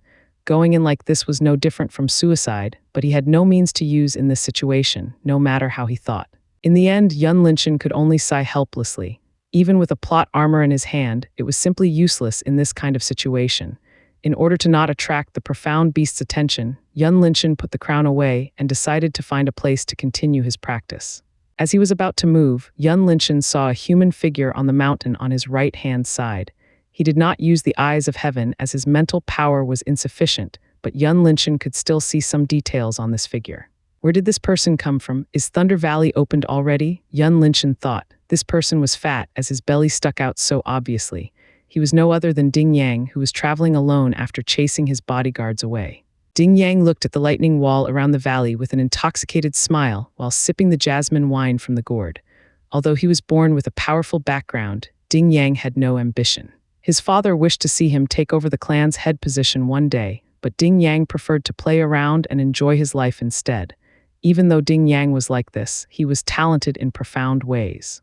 At the age of 30, his strength had already reached the 6th level of Heaven Profound Realm. This speed wasn't that much inferior to Fu Tiania. Many experts in Thunder City once said if Ding Yang was willing to practice with his heart out, it was uncertain who was better between him and Fu Tiania. He reached this place faster than anyone because of his movement technique, the sky-moving step, the ultimate profound movement technique of the Ding clan. Throughout the entire Ding clan's history, Ding Yang was the only one who could practice the technique to the 5th layer. Ding Yang suddenly felt someone was watching him and turned to look in Yun Linshan's direction. However, he didn't see anything as Yun Linshan already went away when he saw Ding Yang. A frown appeared on Ding Yang's rounded face while muttering, "Fu Tiania, no, it shouldn't be him. Lei Jun," he thought for a while before shaking his head as he smiled. Whatever. Following that, Ding Yang took out a set of a chair and table with various delicacies. He sat on the chair, leaning comfortably while enjoying the scenery. Yun Linshan retreated from the cliff and found a relatively secluded place to stay. Since people from the outside had entered, an idea immediately popped up in his mind. The idea was simple. He only needed to wait for someone to reach the valley and he could find a chance to enter. All he had to do right now was consolidated his foundation. After setting the isolation and alarm formation, Yun Linshan began to practice Dragon Fist. For all this time, Yun Linshan never used any other element in his attack. It was because he wanted to test his body. However, since he had absorbed a portion of the lightning element, Yun Linshan started to think of a possibility to mix elements in Dragon Fist. The first element he chose was naturally the fire element. With the help of the sun, his affinity with the fire element had reached an unprecedented height. Yun Linshan could simply invoke and control the fire element within his body at will. Yun Linshan let out a low cry, stomping his right foot on the ground. At the same time, he stuck his punch forward. Boom! Instantaneously, a scorching crimson flame burst out of his entire arm, forming into a small fire dragon before rushing at a massive boulder in the distance. Instead of shattering, the boulder turned utterly red and melted into a pool of liquid. Yun Linshan looked at the red pool in astonishment. He didn't expect it would be this powerful. Although testing on the boulder could barely measure anything, Yun Linshan was still amazed by the destructive power of his fire dragon fist. Amazing. What about lightning then? Yun Linshan became excited and eager to try the lightning element. Yun Linshan adjusted his body before sending out another punch. This time, he invoked the lightning element within his body, aiming to have the same result as the earlier fire dragon fist. ZZZI. Unfortunately, the lightning dragon that Yun Linshan expected did not come out. Instead, a tiny electric current appeared at the end of his fist and disappeared after producing an electric shock sound. This made Yun Linshan embarrassed as his face turned red slightly. I expected the dragon, but it was a lightning worm coming out, he thought. Yun Linshan scratched his head and prepared to try another punch. All of a sudden, he received an alarm signal from the formation he set up several meters away. Yun Linshan's mind quickly connected with the formation's eyes and roughly saw 4 people stepped into his formation's range. The leading was a young man in a golden robe. Naturally, he was Lei Jun. Lei Jun abruptly halted his tracks and looked around with a frown. Earlier, he felt someone spied on him. It was faint, but he fully trusted his intuition. All of you spread out and check this area. Lei Jun immediately ordered his 2 bodyguards, and both of them spread out, using their spiritual senses to check the surrounding. As much as Yun Linshan was confident in his formation profound art, he didn't dare to underestimate the peak of ruler profound practitioner. His mind spun rapidly, figuring out to get out of this situation. Once he was discovered, his life would probably end here. Of course, Yun Linshan could escape to the land of beyond heaven, but he didn't how long he had to stay there as he had no way to see the outside situation. Hey, isn't that young Master Lei? Suddenly, Mingwu appeared behind Lei Jun and greeted him. When he saw Lei Jun came in this direction, he did not hesitate to follow. Lei Jun turned around with a frown. "You followed me," Mingwu smiled amiably and admitted readily. "Yes, I am indeed following young Master Lei here, but I have no ill intention. Instead, I have good news to tell you." "Oh, what is it?" As the young master of Divine Thunder Palace, Lei Jun naturally looked down on Mingwu. but it didn't mean he had to ignore him.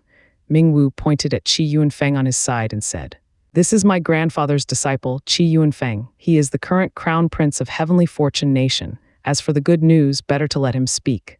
Lei Jun turned to Qi Yuanfeng and said, "Go ahead, tell me." Qi Yuanfeng did not have a trace of arrogance at this moment. He cupped his fists and said, "Junior Qi Yuanfeng greets young Master Lei. Before telling young Master Lei the news, may I know whether young Master Lei has seen a divine weapon before?" Mingwu's mouth twitched slightly. Lei Jun was hailed from Divine Thunder Palace. How could he never see divine weapon before? Lei Jun felt nothing strange about the question, as it was understandable Qi Yuanfeng came from a small place. He nodded his head. "Of course I've seen it before." "Why?" Qi Yuanfeng said. "What if I say there are 3 divine weapons appeared in my Heavenly Fortune Nation half a year ago? Do young Master Lei believe it?" Lei Jun's brows raised in surprise.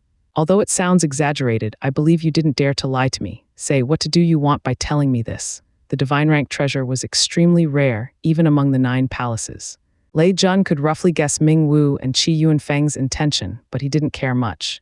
If what Qi Yuanfeng said was true, Lei Jun could gain a tremendous benefit, and he wouldn't mind killing both of them if it had proven fake. Young Master Lei's eyes are like a torch. This junior admires you. Qi Yuanfeng gave a flatter before continuing. "My request is simple. I want to borrow young Master Lei's force to search for a group of people. The said divine weapons are currently with them. I didn't care about those weapons, but I hope young Master Lei can give the people to me." "That's it." Lei Jun frowned slightly. He didn't believe there was such a good deal like this. There must be something behind it, but he didn't care much. No matter what tricks Qi Yuanfeng came up with, he was confident to deal with him. "Why don't you elaborate more? Who are these people? How come they have a divine weapon?" Lei Jun asked. Qi Yuanfeng immediately narrated about the Misty Cloud sect. Of course, he added false information to portray the Misty Cloud sect as a villain. Lei Jun listened to Qi Yuanfeng's narration and pondered, Misty Cloud sect. Why is this name sounds familiar? Qi Yuanfeng didn't interrupt Lei Jun and chose to look around the place with Ming Wu. "Young master, we've discovered the alarm formation." Both of Lei Jun's bodyguards returned and said, "Alarm formation, we are the first group to reach here, right? Who set it up here?" Lei Jun said. One of the bodyguards took out a formation stone with complicated runes on it. "Please take a look, young master." Lei Jun picked the formation stone up and carefully checked it. A trace of astonishment appeared on his face as he said, "This is the ancient divine rune. From the look of it, it has been recently used. How did it appear here?" Lei Jun studied various profound arts since he was young. With the abundant resources and knowledge within Divine Thunder Palace, he naturally saw this ancient divine rune in a book before. He recalled his mother once said even the most powerful, profound formation master of Divine Thunder Palace could not engrave the ancient divine rune, but now it appeared before him and working fine. How could he not surprise? Lei Jun quickly ordered his bodyguards, "We must find the person who made this. Go." The 2 bodyguards quickly spread out again. This time they raised their spiritual sense to the maximum, covering several kilometers. Qi Yuanfeng used his spiritual sense to look at the formation stone on Lei Jun's hand. When he saw the ancient runes on it, his brows involuntarily creased together as he said, "Young Master Lei, I've seen this kind of runes before." Lei Jun turned around and asked, "Really? Where have you seen it?" "Remember the story I told you earlier?" Qi Yuanfeng said. Seeing Lei Jun nodded his head, he continued, "These ancient runes are exactly the same as the runes I saw on the Misty Cloud sect's protective formation back then. Perhaps there is a connection between this and the Misty Cloud sect." Lei Jun was surprised and stared at the formation stone in his hand. Yun Linshan would never expect his identity was about to expose in no time by just a brief conversation between Lei Jun and Qi Yuanfeng. Yun Linshan completely lost the connection when his alarm formation was dismantled by Lei Jun's bodyguards. Right now, he had no idea what happened on Lei Jun's side. A sense of urgency forced Yun Linshan to choose between entering the land of beyond heaven and rushed out of here as soon as possible. The first choice was, of course, the safest way, but Yun Linshan did not know how long he had to stay there. What if Lei Jun decided to camp here and waited for him? As for the second choice, with his speed, he had no chance to escape from the ruler profound practitioner like Lei Jun's bodyguards. What to do now? Yun Linshan thought. Suddenly, he saw a lightning bolt flashed in the distance, and a bold idea popped up in his mind. The lightning element can interfere with spiritual sense. What if I cover myself with lightning? Yun Linshan recalled the earlier experience when he used Eyes of Heaven and failed to see those profound beast strength. Without further ado, Yun Linshan summoned the crown and moved his mind to gather the surrounding lightning element. Instantaneously, Yun Linshan's body was covered with dense lightning energy, turning him into a golden human. In order to distract the enemy, Yun Linshan activated the self-destruction function on the formation he set up and stared at the night sky, waiting for the right time. Zzzzzi bang. As Yun Linshan saw several lightning bolts descended simultaneously, he quickly rushed out of the formation, heading in the opposite direction of Lei Jun with all his might. One of Lei Jun's bodyguards noticed something and saw a golden human figure fled away in a flash. Without hesitation, he quickly gave a chase. However, just as he passed the concealed formation that Yun Linshan left behind, a sense of danger appeared in his heart, and he instinctively conjured a protective barrier around him. Boom! The explosion swept the surrounding area like a raging tide, sending the bodyguard's body away several meters while Lei Jun, Ming Wu, and Qi Yunfeng were quickly hiding behind their protective barriers. The impact continued for a full minute before disappearing. Lei Jun didn't dare to remove his barrier. He contacted his bodyguards with a solemn expression. "Have you discovered something?" The bodyguard who spotted Yun Linshan earlier reported back after stabilizing his body on the ground. "I've discovered a human figure. His entire body is covered with lightning energy. I couldn't see his face clearly." Lei Jun's brows knitted together and ordered, "Chase." Following that, he rushed in Yun Linshan's direction. Ming Wu and Qi Yunfeng looked at each other, and the latter said, "This is similar to the Misty Cloud Sect's incident back then. Without a doubt, this person is someone from the Misty Cloud Sect." The image of the man who walked with Lan Ning at the Blue Moon Inn appeared in Qi Yunfeng's mind. He was now certain that person was Yun Linshan. "Go!" Ming Wu became excited as soon as he heard this and chased Lei Jun, followed by Qi Yunfeng and the other 5 bodyguards. Yun Linshan poured every ounce of his profound energy into his legs as he constantly activated the shadow step. It was because Yun Linshan's Beyond Heaven profound vein was 10 times larger than an ordinary profound vein. He could sustain the shadow step's consumption for an extended period. If it were average profound practitioners, they would exhaust their profound energy by now. In Thunder Valley, flying here was akin to suicide. No matter how powerful they were, they could only walk or run on the ground. Otherwise, they would be hit by thunder. The path ahead was narrowed, could only contain 2 people at a time. Yun Linshan's mind flashed with another idea. With the crown on his head, Yun Linshan had the power to control a portion of the lightning element. While he passed through the narrowed path, Yun Linshan pierced a long iron spear on the ground with the pointy side upturned. He also sent a trace of lightning element into it. That was right. Yun Linshan tried to make a simple lightning rod. Whether it was working as he expected, Yun Linshan didn't care about it. All he wanted to do was to delay the chaser as much as possible. When the bodyguard who was closest to Yun Linshan's position arrived at the narrowed path, he was taken aback upon seeing the spear stood tall in the distance.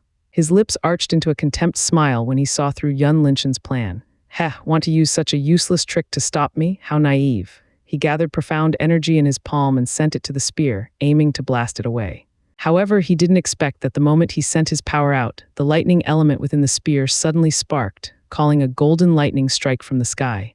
Bang. The lightning bolt struck right on the tip of the spear and ultimately burned it into powder. Instead of going straight to the ground, the golden lightning spread to the surrounding area like a spider web. The bodyguard was shocked and hurriedly conjured a protective barrier while retreating. As Lei Jun said, the divine thunder profound art was useless against the lightning bolt here. How could the bodyguard who practiced heaven-rank profound art stand against it?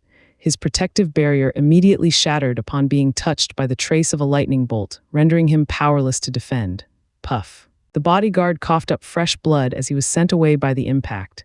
Yun Linshan didn't know the situation behind him, but he could guess his plan worked. He didn't expect to inflict damage on the chaser by doing that, but he hoped the lightning strike could make the chaser stop for 5 seconds. Yun Linshan had no time to follow the result. He looked at the path ahead of him vigilantly, thinking whether he would encounter others if he continued in this direction. It was as though the goddess of fate wanted to play with him.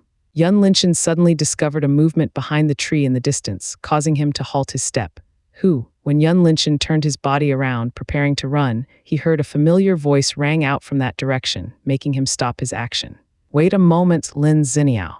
Yun Linshan immediately recognized the identity of the opposite party. Before Yun Linshan could react, he saw a white flash shot straight at him. The owner of this was naturally the Jade Rabbit Mumu. Shit, Yun Linshan cursed inwardly. He didn't want to be recognized by Lin Ziniao, but it was impossible now. At the same time, he didn't understand why Mumu was so attached to him. Was it because he helped its master before? As for the food, he didn't think it was the reason. Mumu did not fear the lightning around Yun Linshan's body as it landed directly on his left shoulder, looking at him with its big rounded eyes, and let out a low, happy cry. "Who are you?" Su Zio appeared several meters from Yun Linchen with a cold face, ready to attack. Lin Ziniao used her arm to stop Su Zio and said, "Yun Linchen." Yun Linchen knew he could not escape this. He sighed helplessly and took the crown back while dispersing the lightning around him. "It's me," Yun Linchen replied. "Now it's not the right time to talk. Someone is chasing after me. We get out of here first." Lin Ziniao turned to Su Zio and said, "Sister Su, please take us to another place." Su Zio frowned slightly. She had no idea about the relationship between Lin Ziniao and Yun Linchen, especially when she saw Mumu on his shoulder. She never saw Mumu close to anyone before, but it was actually leaving Lin Ziniao and went to this young man. Although there were too many doubts, she still complied in the end and brought both of them away. Lei Jun arrived at the narrowed path and saw his bodyguard had a burnt wound all over his body. He asked, "What happened?" The bodyguard was ashamed but still replied truthfully. After Lei Jun learning the whole situation, he frowned and gave a command. "You stay here to treat your wound first. I'll go check a bit." "Understood, young master." The bodyguard bowed and sat down, recovering from his injury. Lei Jun brought another bodyguard and went after Yun Linchen. When Ming Wu's group arrived and saw the injury on Lei Jun's bodyguard, they exchanged a few words before following Lei Jun. "This guy is so cunning." "It's definitely him." Qi Yuanfeng was even more confident this person was Yun Linchen as he encountered the latter's cunningness before. "You mean he is that Yun Kaiangsu's son?" Ming Wu asked. He heard Qi Yuanfeng talking about the sect master of Misty Cloud's sect countless times before. Qi Yuanfeng nodded. "His name is Yun Linchen. Back then, he managed to fool everyone and escaped from my grasp. I didn't expect he would appear here. This is good news." He paused for a moment and said, "Do you remember I asked you about Lan Ning back then? I suspect the man who stayed with Lan Ning back then was him." Ming Wu recalled that day and then realized he had misunderstood Qi Yuanfeng for all this time. He thought there was something wrong with Qi Yuanfeng's sexual orientation. Su Zio brought Lin Ziniao and Yun Linchen to a relatively secluded place. Yun Linchen didn't wait for Su Zio to say anything. He went to set up the alarm and conceal formation. Su Zio was surprised by Yun Linchen's attainment of formation profound art. With a glance, she could see this was actually the ruler-level formation. This made her curiosity about Yun Linchen grew further. Lin Ziniao had seen his formation before, but she was still surprised upon seeing this. Whether it was his medical profound art or formation profound art, this level shouldn't exist in a 17-year-old boy. What exactly was his background? After setting up the formation, Yun Linchen returned to Lin Ziniao and said, "Thank you for helping me." "Who's after you?" Lin Ziniao asked. Yun Linchen shook his head. "I don't know. This person is wearing a golden robe and has 2 bodyguards with him. From their body, they seem to proficient in the lightning element." Lin Ziniao and Su Zio glanced at each other. Without a doubt, the person Yun Linchen was talking about was Lei Jun. Su Zio observed Yun Linchen from head to toe and asked, "I don't see you at the entrance. How did you appear here?" Yun Linchen glanced at Su Zio with a frown and turned to Lin Ziniao.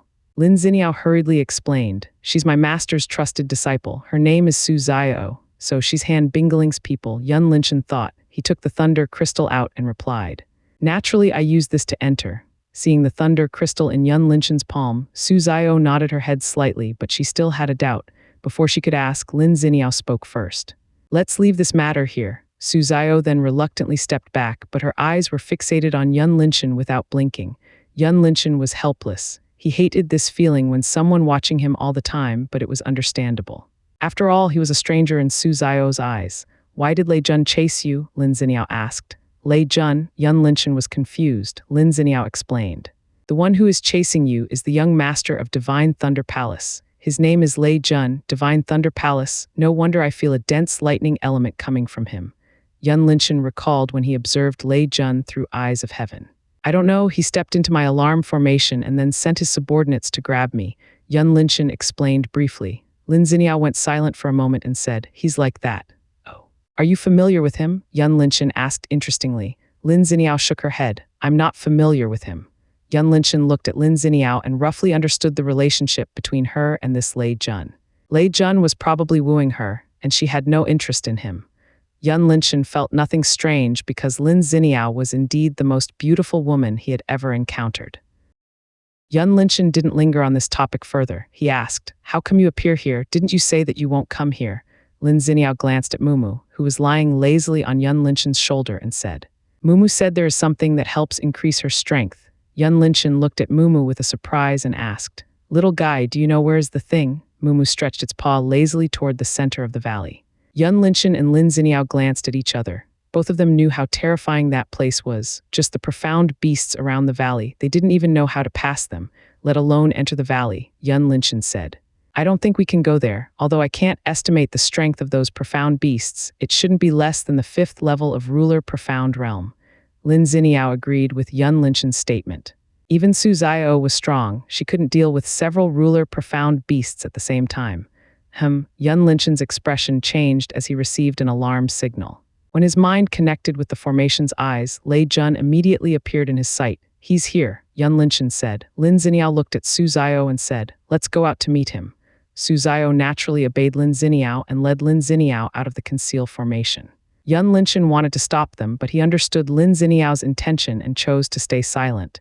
Where did he go? Lei Jun frowned as he looked around. He couldn't see any of Yun Linchen's traces. It was as if he was a ghost, come and go without a trace. Suddenly his spiritual sense perceived something, and he did not hesitate to rush over. Xiniao, Lei Jun halted his step as soon as he saw Lin Xiniao. Lin Xiniao glanced at him, saying nothing, and prepared to leave with Su Zio. Wait, Xiniao, have you seen anyone passing by here? Lei Jun stopped Lin Xiniao and asked. Lin Xiniao looked at him with dissatisfaction as she replied coldly. No. Lei Jun calmed himself down and understood he was a bit rude earlier. He took a breath and said with a smile, sorry, I've disturbed you. However, you must be careful. I've met a dangerous person earlier. I don't know who he is, but he can actually inscribe the ancient divine runes. I believe there isn't such a person among people who entered this place. Ancient divine rune. Lin Xiniao thought in her heart. A strange light flashed across her eyes as she seemed to figure out something. She nodded her head slightly. I understand. Following that, she turned around and left with Su Zio. Lei Jun wanted to say something, but fearing he might anger her. Hence, he chose to let her go and brought his bodyguard away. Yun Linchen saw the whole process and shook his head with a chuckle. Simp will always be a simp. There were so many loopholes on Lin Xiniao earlier. For example, Mumu wasn't with her, and she didn't even care who the person Lei Jun mentioned was. Yun Linchen believed Lin Xiniao would definitely ask Lei Jun about it in a normal situation, no matter how she hated him. From Lei Jun's words, Yun Linchen understood something. It seemed the 9 palaces were familiar with the ancient divine rune. In the future, Yun Linchen must not leave a trace behind like today. Otherwise, he would become a target wherever he goes. Seeing Lei Jun went away, Yun Linchen did not relax his vigilance in the slightest. He sat down and pondered about his next move. Suddenly, he felt a soft sensation on his cheek, making him turn around and saw Mumu's paw. What's wrong? Yun Linchen stroked its head while asking. Mumu pointed at the valley, trying to explain something. Yun Linchen frowned and said, do you want me to die badly? You know very well that I am too weak to go there. Mumu shook its head vigorously and talked about something which Yun Linchen didn't understand. However, Yun Linchen could roughly guess the meaning. It seemed Mumu tried to say there was no danger over there, but how could it be possible? While Yun Linchen was thinking, Lin Xiniao had already returned. We should leave now, Lin Xiniao said. She knew Lei Jun wasn't an idiot. He would definitely come back to check again in no time. Yun Linchen also understood this point and removed the formation before leaving with Lin Xiniao and Su Zio. When the 3 of them left, Lei Jun's figure appeared in the distance while staring at Yun Linchen's back coldly. It turns out she's with him, Lei Jun said. His voice was incomparably cold. Earlier, he felt something was amiss on Lin Xiniao and used the Saintrank artifact to hide his presence, waiting nearby. Have you ever seen this person before? Lei Jun turned to his bodyguard. The bodyguard shook his head as he replied, I didn't see this person at the entrance.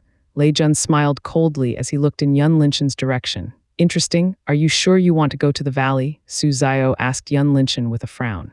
Yun Linchen nodded his head. Since we are already here, it would be a waste if we don't try, right? But before Su Zio could finish her sentence, she was interrupted by Lin Xiniao. Mumu, are you serious? Lin Xiniao looked at Mumu questioningly. A while ago, Mumu had communicated with her, saying it had a way to bypass the profound beasts and enter the valley. Of course, she didn't believe and had to ask for confirmation. Mumu nodded its head and let out a low cry. Lin Xiniao's brows twitched and she shifted her gaze toward the valley in the distance. A while later, she said, Let's try, young miss, it's too dangerous, Su Zio said anxiously. Her duty was to keep Lin Xiniao safe. How could she let her venture into the most dangerous place of Thunder Valley? It's decided. You can stay here if you don't want to go, Lin Xiniao said and walked down the mountain, heading toward the valley, followed by Yun Linchen. In the end, Su Zio sighed helplessly and followed them afterward.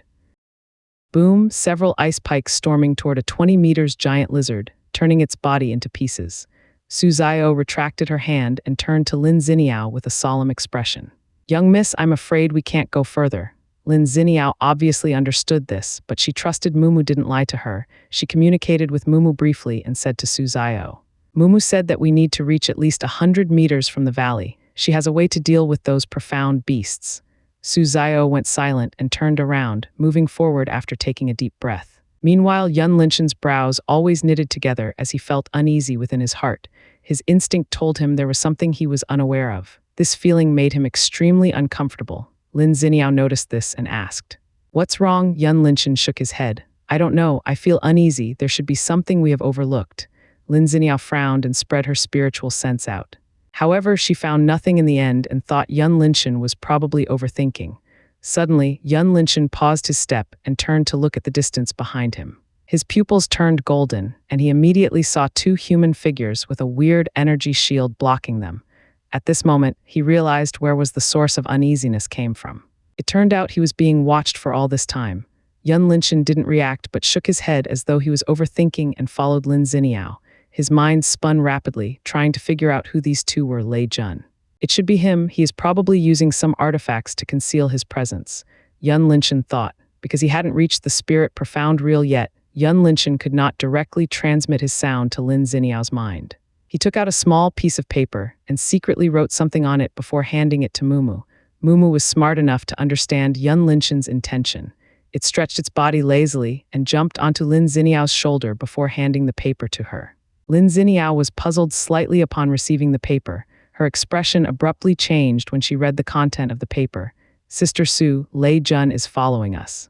He using a conceal artifact." Lin Ziniao sent a sound transmission to Su Zio. Su Zio's movement paused for a second before moving forward as though she didn't know anything. She replied Lin Ziniao via sound transmission.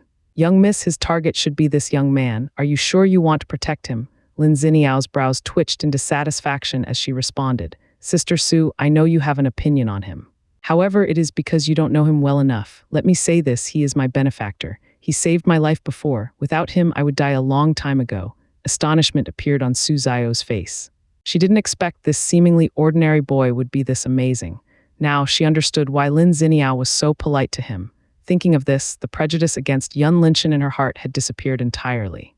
"I understood, young miss, it's my fault," Su Zio replied. "Do you have a way to get rid of Lei Jun?" Lin Ziniao asked. "I am confident of getting rid of his guard, but this will harm the relationship between our palace and Divine Thunder Palace." "Are you sure to do this, young miss?" Su Zio responded. As one of Han Bingoling's trusted disciples, her talent was naturally high. Even if she was facing the peak of ruler profound realm like Lei Jun's bodyguard, she was confident of finishing him within 5 minutes. While both of them were communicating with each other, Yun Linshan was thinking of a way to escape from this predicament. He didn't want to put his life in others' hands. Yun Linshan observed the surroundings as he was pondering. When his gaze landed on the gigantic python in the faraway distance, a bold idea flashed across his mind. A cold grin appeared on Yun Linshan's lips before he rushed toward the python without hesitation. Yun Linshan's sudden movement made Lin Ziniao, Su Zio, as well as Lei Jun stunned. "Did he discover me? Impossible," Lei Jun, who was hiding behind the conceal artifact, said to himself. He thought for a second and decided to chase after Yun Linshan. After all, this person had too many secrets. He couldn't let him go just like that. "Young miss, Su Zio turned to Lin Ziniao and did not know what to say. Under the veil, Lin Ziniao's brows creased together while trying to understand Yun Linshan's action. Suddenly, Su Zio perceived an energy fluctuation in the distance. She didn't hesitate to send several ice pikes in that direction. Lei Jun saw the ice pikes coming. He frowned slightly and glanced at his bodyguard. The latter understood and quickly created a lightning net to block the incoming ice pikes. "Lei Song," Su Zio asked while looking at the middle-aged man behind the lightning net. "Long time no see, Su Zio, your sense is still sharp as ever." Lei Jun's bodyguard, Lei Song, replied with a chuckle. His current duty was buying time for his young master as much as possible. Su Zio naturally saw through his plan. Her face turned cold as she said, "Where is your young master now?" Lei Song smiled faintly and said nothing in return. Lin Ziniao communicated with Mumu and then said to Su Zio, "I'll leave him to you." Before Su Zio could refute, Lin Ziniao said sternly, "This is my order." Su Zio lowered her head slightly and said, "Understood, young miss." Lin Ziniao said nothing further and dashed toward Yun Linshan's direction. Lei Song had no intention to stop Lin Ziniao. No matter how talented she was, he believed she couldn't harm Lei Jun in the slightest. Thus, he did not worry about Lei Jun's safety. Su Zio didn't continue to converse further. She took a long purple sword out and pointed at Lei Song. As she shouted, a strong, freezing cold aura instantly rushed at Lei Song. Lei Song's eyes narrowed. He didn't dare to underestimate Su Zio in the slightest as he quickly took out a golden giant hammer and swung at the incoming attack. Boom. The ice and lightning aura collided with each other, producing a deafening sound and turned the surrounding area into flat land. Su Zio stepped forward. Her figure started to blur and disappeared from the spot. Lei Song saw this. He instinctively swung his golden hammer to his left side and happened to collide with Su Zio's sword that reappeared out of thin air. Clang, the impact sent both of them flying backward. However, it was Su Zio who stabilized her body faster. She pointed her sword at the sky, and the surrounding air began to swirl before forming into an enormous tornado. It was a bone-freezing storm of frost. When Lei Song managed to hold himself on the ground, he felt a freezing cold instantly pierced into his skin. Before he could react, his body was already started to freeze. From his toe slowly approached his legs, abdomen, and finally to his neck. Arg, knowing he was about to become an ice statue, Lei Song's eyes turned bloodshot as he let out an angry cry. Instantaneously, a powerful aura burst out from his body and turned into a giant golden dome to cover the area. ZZI in the dome, countless lightning sparks constantly flashed, producing an electric shock sound. Su Zio's brows knitted together as she stared at the sea of lightning in front of her. She didn't expect Lei Song could still manage to unleash his domain under her freezing power. Without a choice, Su Zio stomped her right foot on the ground, and a cold aura instantly blasted out from her body, turning the area into an ice field. Bang, the two domains immediately collided with each other, and no one came out on top. Lei Song wiped a trace of blood from the corner of his mouth and said coldly, "Do you want to destroy the relationship between our palaces?" Su Zio snorted. HMPH. "You should go ask your master." While speaking this, she exerted more power onto her domain, pushing Lei Song's domain back several meters. Lei Song's expression changed slightly. He sneered, "I admit you are stronger than I thought. But what about this?" After finishing his sentence, a golden rounded object appeared in Lei Song's palm, and he quickly threw it at Su Zio. Seeing this, Su Zio's expression changed drastically. She recognized this object was no other than the Divine Thunder Bead, the most destructive concealed weapon of Divine Thunder Palace. Su Zio hurriedly retracted her domain and poured all of her energy to create several layers of frost shields before her. Boom, the Divine Thunder Bead exploded upon touching Su Zio's frost shield. The impact instantly shattered all of Su Zio's frost shield and blasted her away several kilometers before she landed on the ground, motionless. At this moment, every bone in her body was broken, including her profound vein. Without a doubt, she was no longer a profound practitioner. Lei Song struggled to get up from the ground. He had also received an injury from the impact, but he was 100 times better compared to Su Zio. When his gaze landed on Su Zio's body, an evil grin appeared on his lips. "How is it, bitch?" "Ha ha ha," Lei Song laughed wildly as he approached Su Zio step by step. AI using such a hideous means, yet still laughing. What's there to be proud of? All of a sudden, a calm voice rang out behind Lei Song, causing the latter to turn around. The owner of the sound was a fat man with a bottle gourd in his hand. His entire body reeked of jasmine wine while his face flushed red from drinking. He was naturally Ding Yang, the young master of the Ding clan. Before Lei Song could say anything, he could feel a strong suction power coming from the seemingly ordinary bottle gourd in Ding Yang's hand. In the next moment, he was wholly sucked into it, disappearing forever. Tusk. "The wine from this stinky guy is probably not delicious." Ding Yang clicked his tongue in dissatisfaction and put the gourd away. He came to Su Zio's side, picking her up and fed her with an unknown liquid from his other gourd. A while later, the wounds on Su Zio's body and her broken bones were recovered at a visible rate. This was simply a miracle. Ding Yang rechecked Su Zio's condition and nodded with a satisfied smile before looking in Yun Linshan's direction.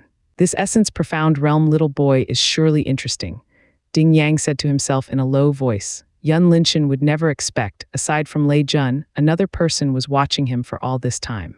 Lin Ziniao's spiritual sense fixated on Yun Linshan while traveling through the open valley area. Suddenly, a bad feeling appeared in her heart, causing her to stop moving, and she turned back to look in Su Zio's direction. "Don't tell me," Lin Ziniao's face turned pale. She was certain something happened to Su Zio and hurriedly rushed back. However, Mumu suddenly tapped on her cheek and sent a word into her mind.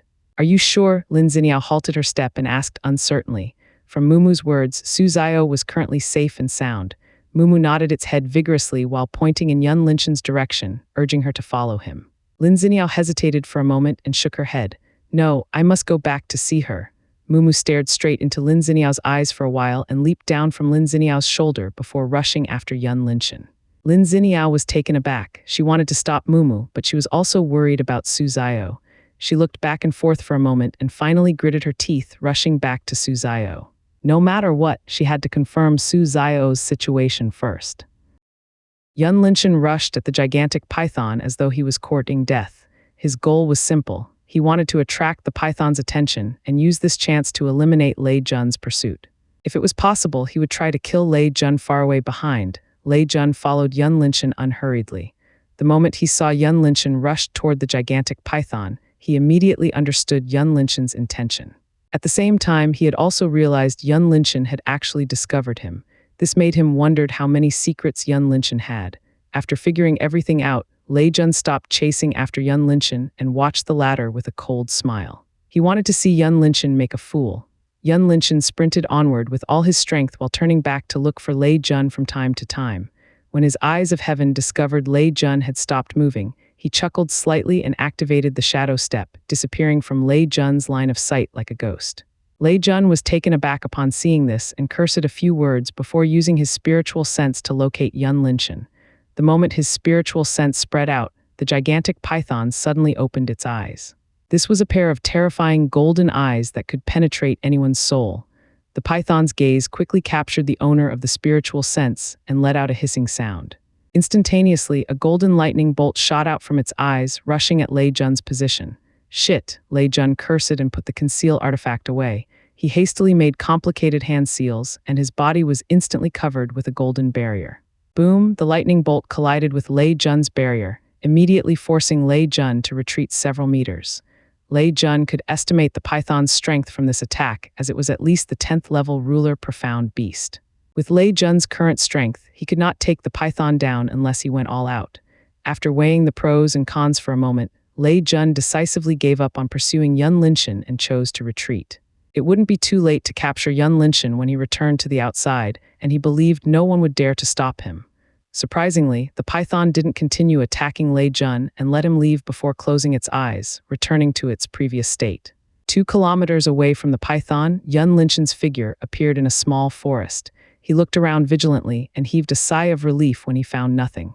The sprint earlier had exhausted 80% of his profound energy. Coupled with the mental power he spent on opening the eyes of heaven, Yun Linshan needed to find a place to recover his strength as soon as possible. When he heard an explosion, Yun Linshan was surprised, as he didn't expect the python would attack Lei Jun just like that. However, the second collision did not occur as expected, which meant Lei Jun was either injured or fled away. Yun Linshan was inclined toward the latter more. As a young master of Divine Thunder Palace, there was no way Lei Jun didn't have a life-preserving means.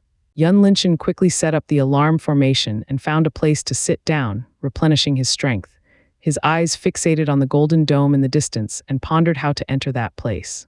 During his sprint earlier, Yun Linshan discovered the surrounding profound beasts did not harbor the intent to attack him, which he found it was strange. After carefully thinking, Yun Linshan came to a conclusion. These profound beasts would never attack him as long as he didn't use spiritual sense. As an essence profound noob without spiritual sense, this was simply a blessing in disguise. You are here. While Yun Linshan was thinking, an ancient voice suddenly echoed in his mind, causing his body to jolt up involuntarily. This, who are you? Yun Linshan recognized this voice was exactly the same as the one he encountered back then. Yun Linshan waited for 2 minutes and there was nothing that responded back to him. A frown immediately appeared on his face, wondering who the person was. Come, just as Yun Linshan was about to continue replenishing his strength, the ancient voice rang out in his mind again. This time Yun Linshan did not respond but chose to listen calmly. Enter the valley. The ancient voice continued to ring in Yun Linshan's mind. Yun Linshan furrowed his brows, looking at the golden dome, and muttered to himself. I know, but how? With the dense lightning wall around the valley, Yun Linshan had no idea how to enter without being burned into ashes. From his estimation, even with the help from the crown, he won't be able to pass through the wall, as it was 100 times stronger than the lightning bolt from the sky. Yun Linshan racked his brain for a period but could not come up with a solution. In the end, he shook his head and focused on replenishing his strength. He remembered the mysterious person had planted something in his body. Yun Linshan would try it out later whether it could help him enter the valley area. All of a sudden, Yun Linshan was hit by an object, forcing him to open his eyes, and found the so-called object was no other than Mumu. "Why are you here? Where is your master?" Yun Linshan stared at the white rabbit on his laps.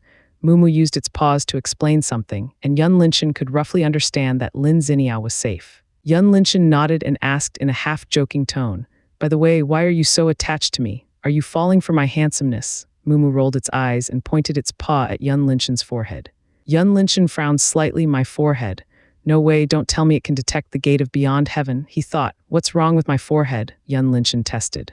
Mumu tilted its head cutely for a moment before a purple light appeared on its forehead. In the next moment, Yun Linshan suddenly noticed the gate of beyond heaven in his mind seemed to resonate with the purple light. More precisely, it tried to absorb the power within the purple light. Yun Linshan stared at Mumu attentively, as well as observing the change on the gate of beyond heaven. A moment later, Yun Linshan suddenly saw a moon pattern on the gate become more visible. "The moon," Yun Linshan uttered in surprise, but he understood this was not a real the moon. He glanced at Mumu again and saw it started to pant as its strength constantly decreased. Yun Linshan hurriedly said, "Stop!" The purple light on Mumu's forehead immediately dimmed and vanished afterward. "Hey little guy, are you okay?" Yun Linshan touched its head to check and found its vitality was weakened. He then hurriedly took out several grilled chicken legs and handed them to Mumu. "Quickly, eat it." Under Yun Linshan's urge, Mumu quickly cleaned the grilled chicken legs in 5 minutes. However, Yun Linshan discovered Mumu was still looking at him as though it was asking for more. Yun Linshan shook his head helplessly. "What a foodie you are." Although he complained, Yun Linshan began to cook more. 20 minutes later, several dishes were placed on a table, ready to be eaten by Mumu. "Slow down, no one is robbing your food." Looking at Mumu greedily swallowed the food, Yun Linshan laughed slightly as he found it was so cute. At the same time, he checked Mumu's condition and discovered it had slowly regained its vitality, making Yun Linshan heaved a sigh of relief. Yun Linshan leaned on the chair, pondering the earlier occurrence. He didn't know what this purple light could bring to the gate of beyond heaven, but it was undoubtedly necessary for the gate from the looks of it. Of course, Yun Linshan wasn't cruel enough to let Mumu sacrifice itself. Perhaps he could ask Mumu to help him find the moon in the near future. Sister Su, Lin Xiniao returned to the place where she left Su Zio behind. Along the way, she discovered a trace of intense battle, making her worry grow further.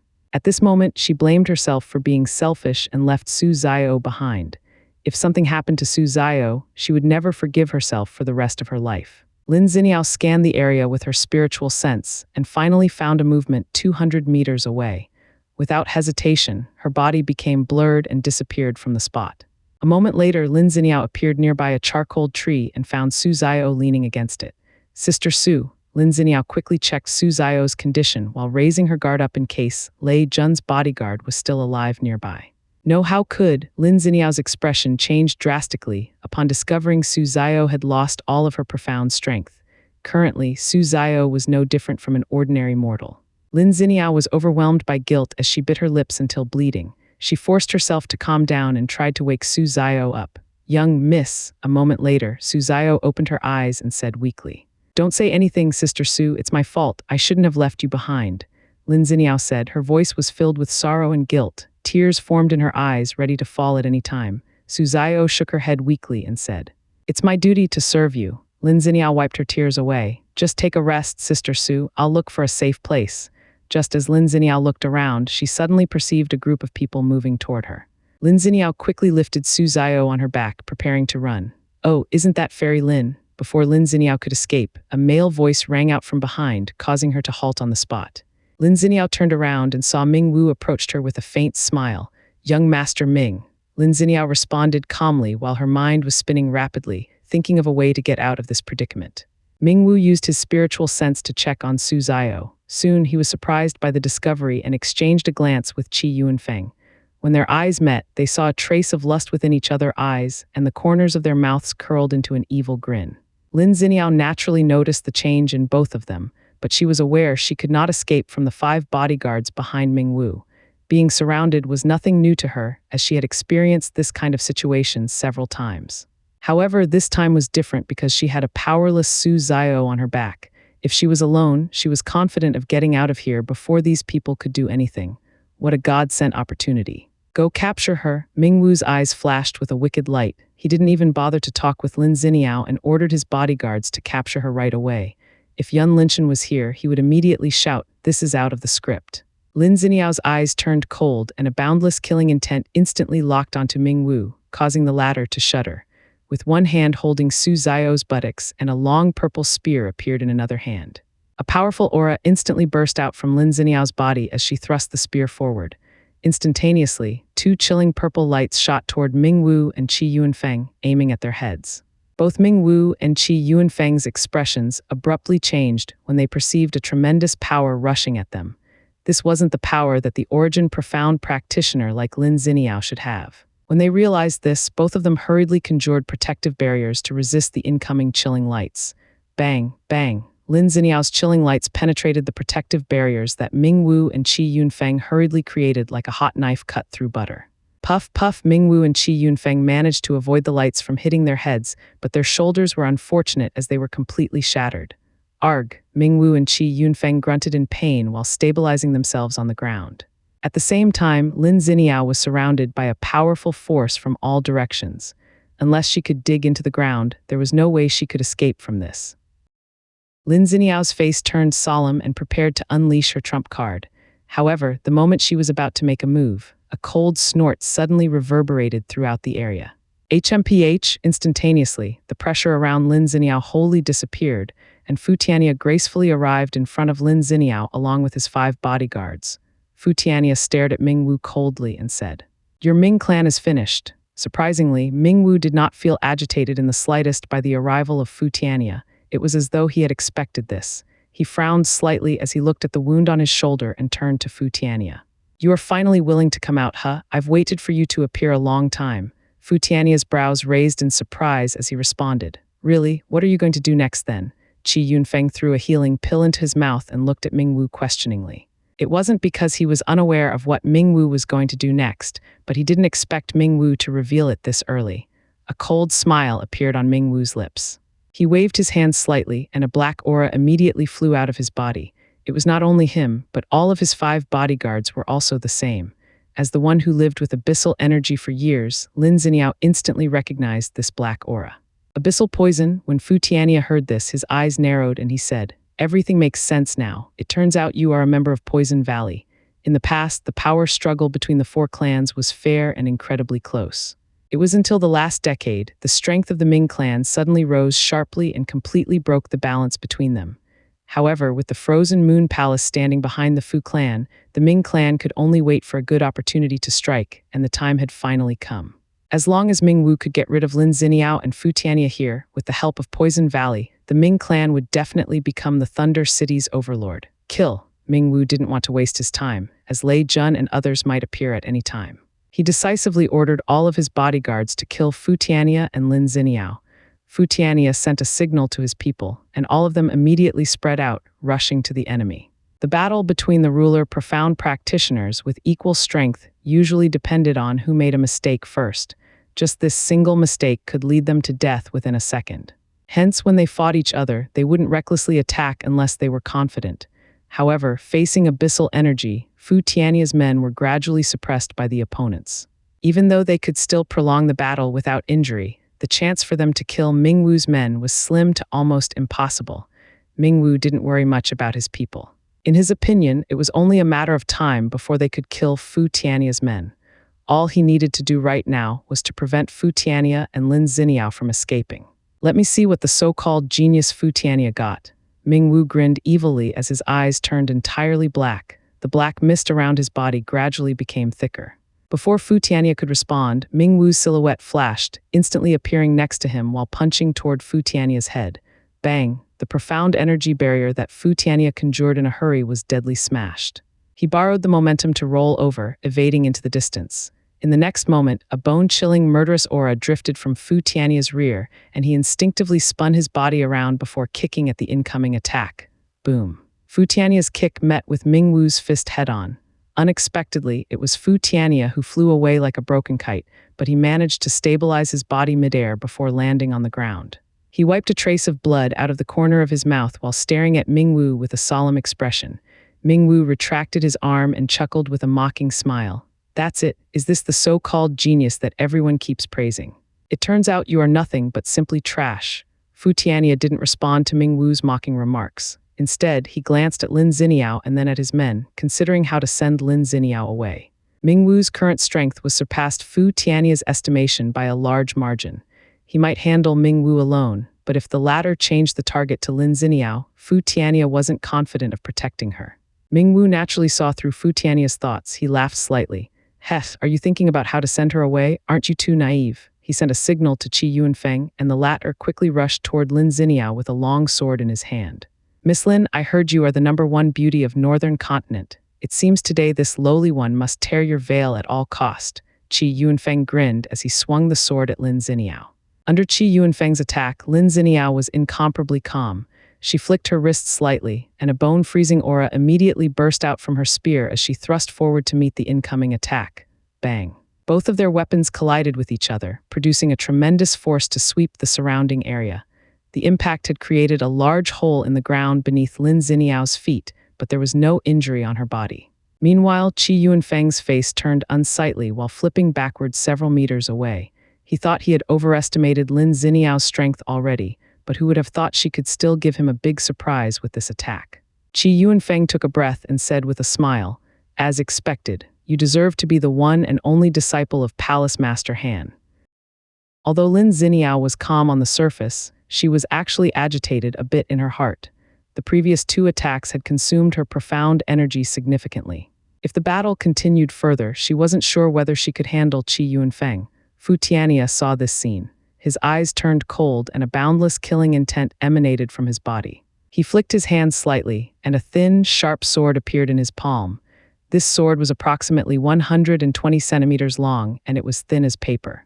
There were countless complicated runes on both sides of the blade, and a faint white light could be seen on them. No matter how one looked at this sword, it didn't seem to be capable enough to hack anyone.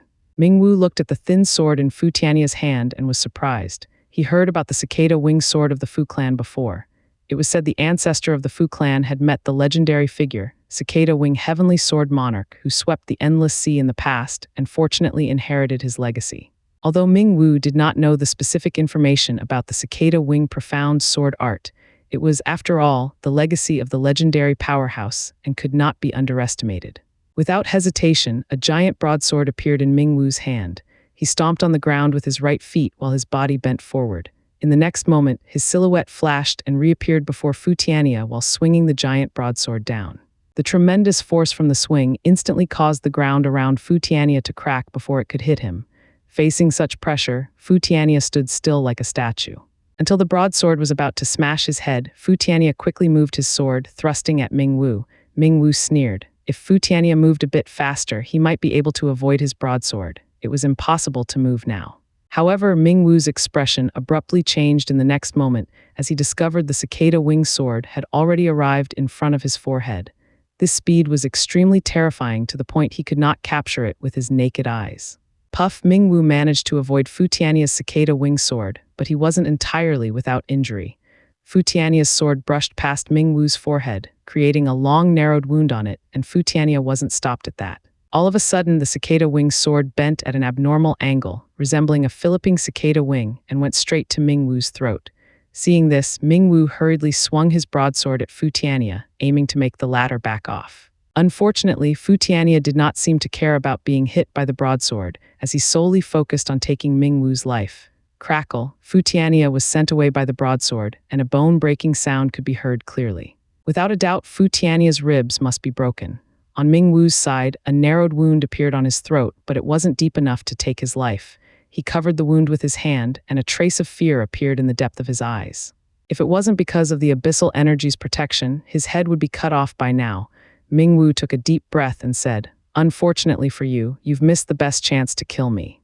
Now die." Instantaneously, Ming Wu's figure flashed again before reappearing behind Fu Tianyi, who just got up from the ground.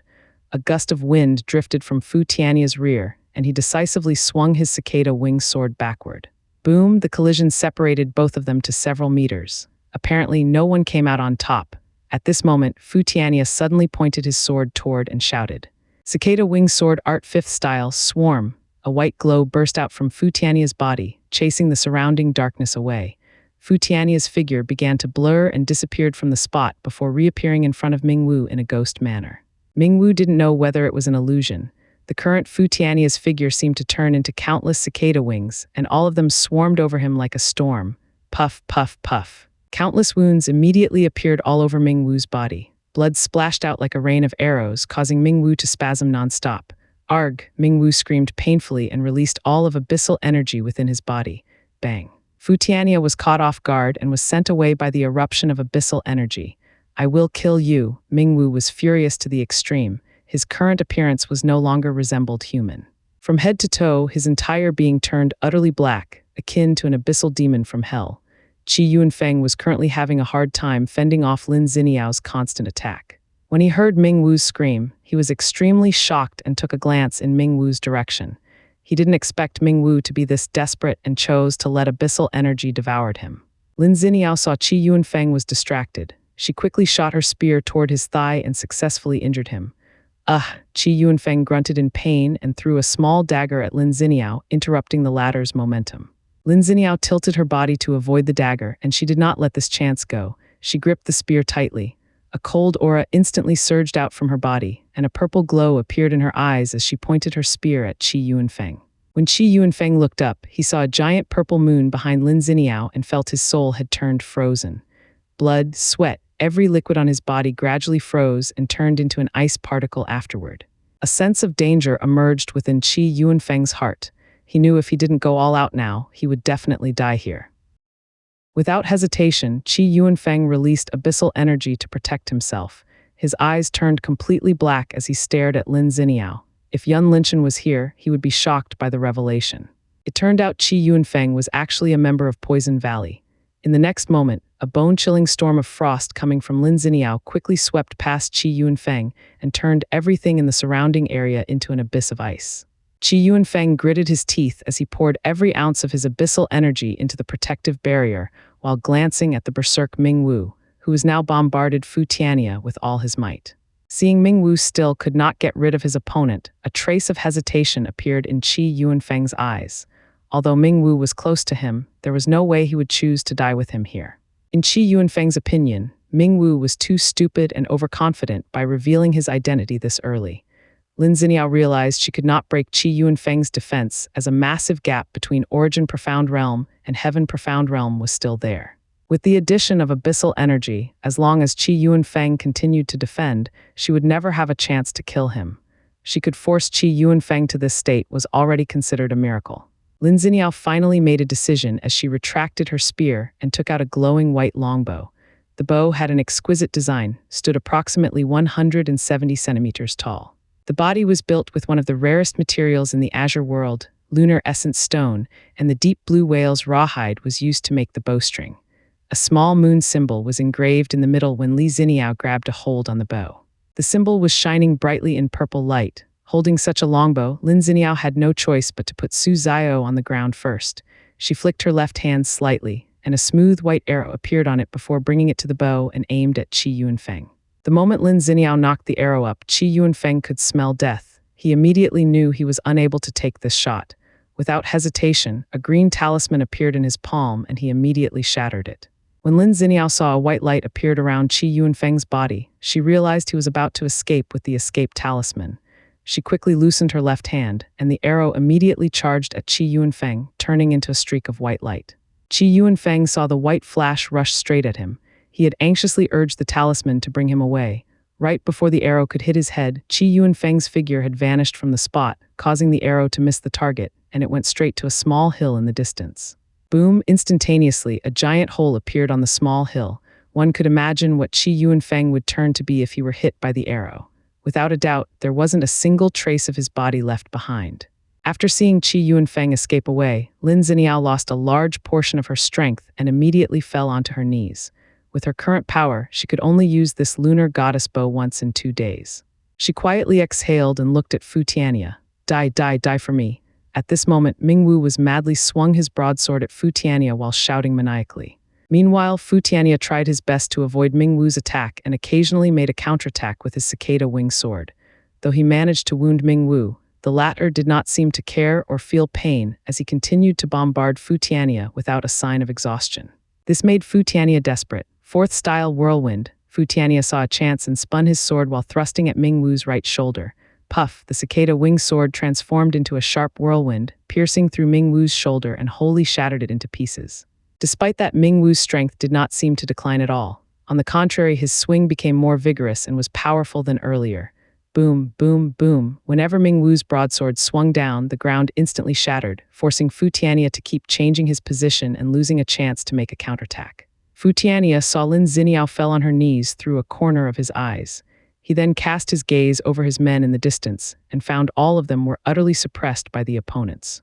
If this situation continued further, they would be wiped out sooner or later. Fu Tianyi's mind spun rapidly and finally came to a decision. He needed to open his domain. Fu Tianyi had just recently stepped into the ruler profound realm. His control over the domain wasn't firm. Opening his domain here was too risky. In the worst case, if Ming Wu had successfully destroyed his domain, Fu Tianyi's path in profound ways might end here. When the profound practitioner's domain is destroyed, the profound practitioner won't be able to advance further. The only solution for them was to abolish their profound strength and start practicing from the beginning again. However, when they reached the ruler profound realm next time, their domain would be at least 10 times weaker than before. Hence, most ruler profound practitioners won't recklessly open their domain unless they are confident or encounter a desperate situation.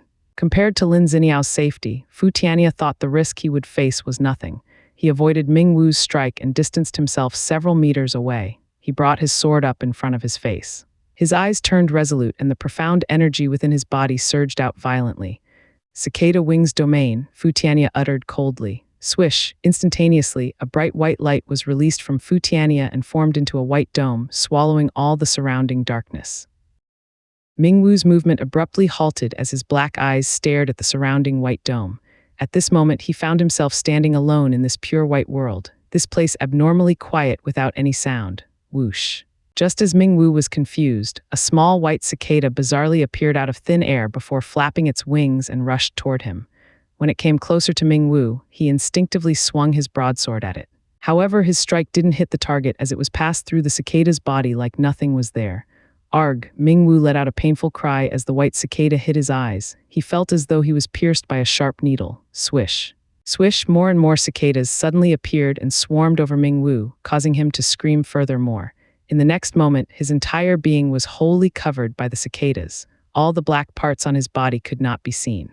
It was as if he had blended into the white world. Lin Xiniao stared at Ming Wu with a trace of amazement. In her eyes, Ming Wu was simply standing there motionless, letting Fu Tianyi pierce him. A moment later, she roughly understood Fu Tianyi's domain, as it was an illusion type. To her knowledge, this type of domain was quite rare. Not many people would choose it because it was solely relying on the soul power. Lin Xiniao glanced at Fu Tianyi and secretly nodded her head. She naturally heard of his reputation before, and she always remained indifferent toward this. However, after witnessing Fu Tianyi's true ability this time, she had to admit he was indeed deserved his reputation as a genius. Arg! Ming Wu howled painfully while frantically swinging his broadsword. He tried to get rid of these cicadas, but all of his effort was futile. As time passed by, Ming Wu was gradually weakened until he did not have strength to lift his broadsword anymore. A cold light flashed across Fu Tianyi's eyes as he pointed the cicada-winged sword at Ming Wu's forehead. His body bent forward slightly while lunging his sword forward. Puff. The cicada-winged sword sunk into Ming Wu's forehead by half. Fu Tianyi flicked his wrist slightly, and Ming Wu's head instantly blasted into pieces, leaving this world forever. Young Master, Ming Wu's 5 bodyguards roared angrily upon seeing this. When they saw Ming Wu was affected by Fu Tianyi's domain, they hurriedly forced their ways toward him, but they didn't expect Fu Tianyi's men to suddenly burst out power that was stronger than before, restraining them on the place. Boom, boom, with the death of their young master, there was no need for the 5 of them to restrain themselves. They utterly released all of their power, and 5 domains immediately appeared, covering the entire space. Young Master, please bring Miss Lin away, one of Fu Tianyi's men shouted, and he also released his domain. Fu Tianyi panted heavily. Opening the domain had almost emptied his profound energy. He glanced at the surrounding domains and decided to run without thinking. Fairy Lin, we should leave now. Fu Tianyi arrived beside Lin Xiniao. Lin Xiniao frowned and looked at Fu Tianyi's men. Are you going to leave them? Fu Tianyi took a deep breath and replied solemnly. This is the best choice. Please leave with me immediately. Lin Xiniao was uncomfortable seeing people sacrifice their lives for her, but she understood this was the best outcome. She looked at the five men deeply and nodded her head. Lin Xiniao put the unconscious Su Zio on her back and followed Fu Tiania, leaving this place. When they went far away, Fu Tiania looked back and saw his men put their lives on the line in order to let him escape. Unknowingly, his hands clenched into fists and blood seeped out from the crack between his fingers. These five men had stayed with him since he was young. Even they were his servant, Fu Tiania always treated them as his uncle. Seeing this scene, he couldn't help but become emotional. Lin Xiniao noticed this and went silent. She wasn't good at comforting anyone and could only look at Fu Tiania. A while later, she said, "Thank you. I'll remember them." Fu Tiania turned to Lin Xiniao and shook his head. "You don't have to say this. This is our duty." Lin Xiniao nodded and turned her head away, focusing on the path ahead of her. Upon seeing Fu Tiania and Lin Xiniao went away, the five of Fu Tiania's men were relieved. They looked at each other with a smile and one of them said, "Brothers, do you think our young master has a chance after this?" Another man laughed out loud as he replied, "Of course, our young master playing a hero, saving beauty beautifully. I don't think Miss Lin can still remain indifferent." The five of them looked at each other and burst into laughter. "Brothers, see you on the other side," the five of them said at the same time. In the next moment, a golden brilliance radiated from their bodies, following with an overwhelming aura stormed over Mingwu's men. The black and golden domains were entangled with each other fiercely for a while until the golden domains were coming out on top. Boom! All of a sudden, the bodies of Fu Tiania's men burst into a massive explosion, causing the entire space to shake violently. Even Fu Tiania and Lin Xiniao, who were far away, could feel it. When both of them turned to look back, they were shocked by the exploding scene. At this moment, the sky had turned into golden color. All the black domains were nowhere to be seen as they were swallowed by the golden light. Fu Tiania stopped his tracks and stared at the golden sky with sorrow. Earlier, he thought there was still a chance for his men to survive, but now it was completely impossible. Boom, what the? Yun Linshan was oblivious to the fierce battle on Lin Xiniao's side. He was currently replenishing his strength with his eyes closed and suddenly woke up by the explosion. Yun Linshan looked over in the explosion's direction and saw the previous night's sky now filled with golden brilliance. Mumu jumped onto Yun Linshan's shoulder from his laps and accompanied him to watch the golden sky. Its big round eyes stared at the sky, and there was a strange light flashed across it as though it thought of something. Yun Linshan frowned and turned to Mumu. "Is it related to your master?" Mumu shook its head and let out a few cries, indicating its master was safe and sound. The frown on Yun Linshan's face grew deeper as he thought of the possibility. From Lin Xiniao's words, 50 people entered Thunder Valley, and many among them were ruler profound practitioners. He didn't know who caused this explosion, but from the range and destructive power, he believed they should have strength at the 10th level of ruler profound realm. "This should be a self-detonation," Yun Linshan muttered. He didn't know what could force such a powerful figure to do this. Mumu poked Yun Linshan's cheek and pointed at the lightning dome in the distance as though it wanted him to set off already. Yun Linshan checked his current profound energy and thought he was ready to go. Without further delay, he turned around and headed to the valley area. The path toward the valley was an open space with some strange vegetation. Occasionally, there would be bolts of lightning striking down, preventing any life form from approaching the valley. As Yun Linshan moved along the way, he noticed the number of profound beasts became lesser, which he later seemed to understand because the lightning element around here was too vital. They wouldn't be able to absorb them, and it might harm them instead. Yun Linshan observed these profound beasts and found all of them were actually the peak ruler profound beast. If these profound beasts were to break out of this place one day, Yun Linshan believed the Thunder City would be destroyed in one day, even with the help of Frozen Moon Palace. Why? Simple, because when these profound beasts went out, the suppression no longer existed, and the profound energy they had accumulated for all these years would instantly bring them to the next realm. At that time, Thunder City would face 100 or more Saint Profound beasts. Even a monarch profound practitioner would find it difficult to deal with them.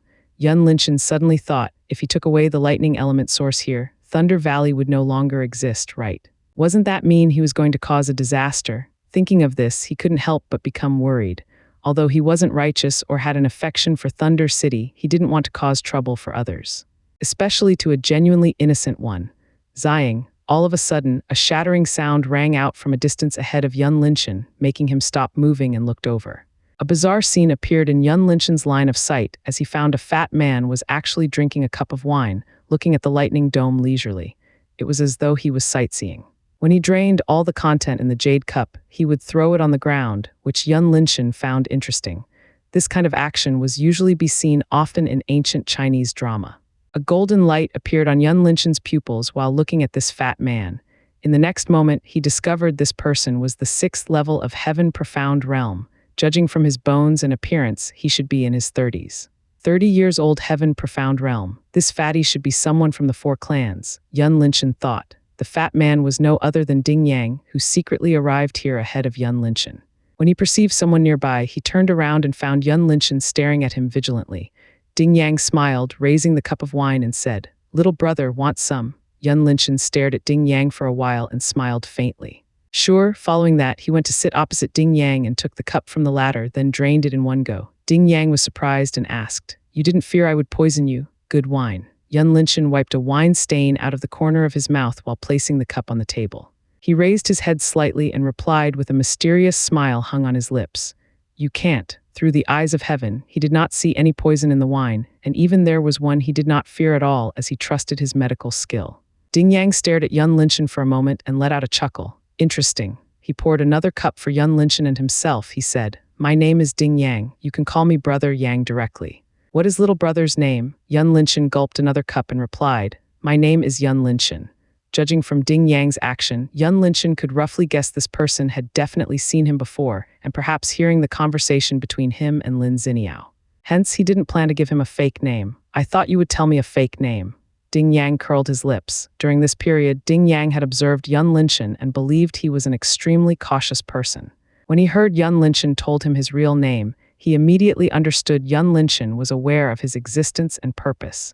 Yun Linshan smiled faintly and took out a bunch of roasted peanuts, placing them on a medium-sized dish. Ding Yang laughed slightly and threw a handful of peanuts directly into his mouth. He felt this little brother in front of him was indeed interesting. Making friends with such a person could definitely relieve his boredom.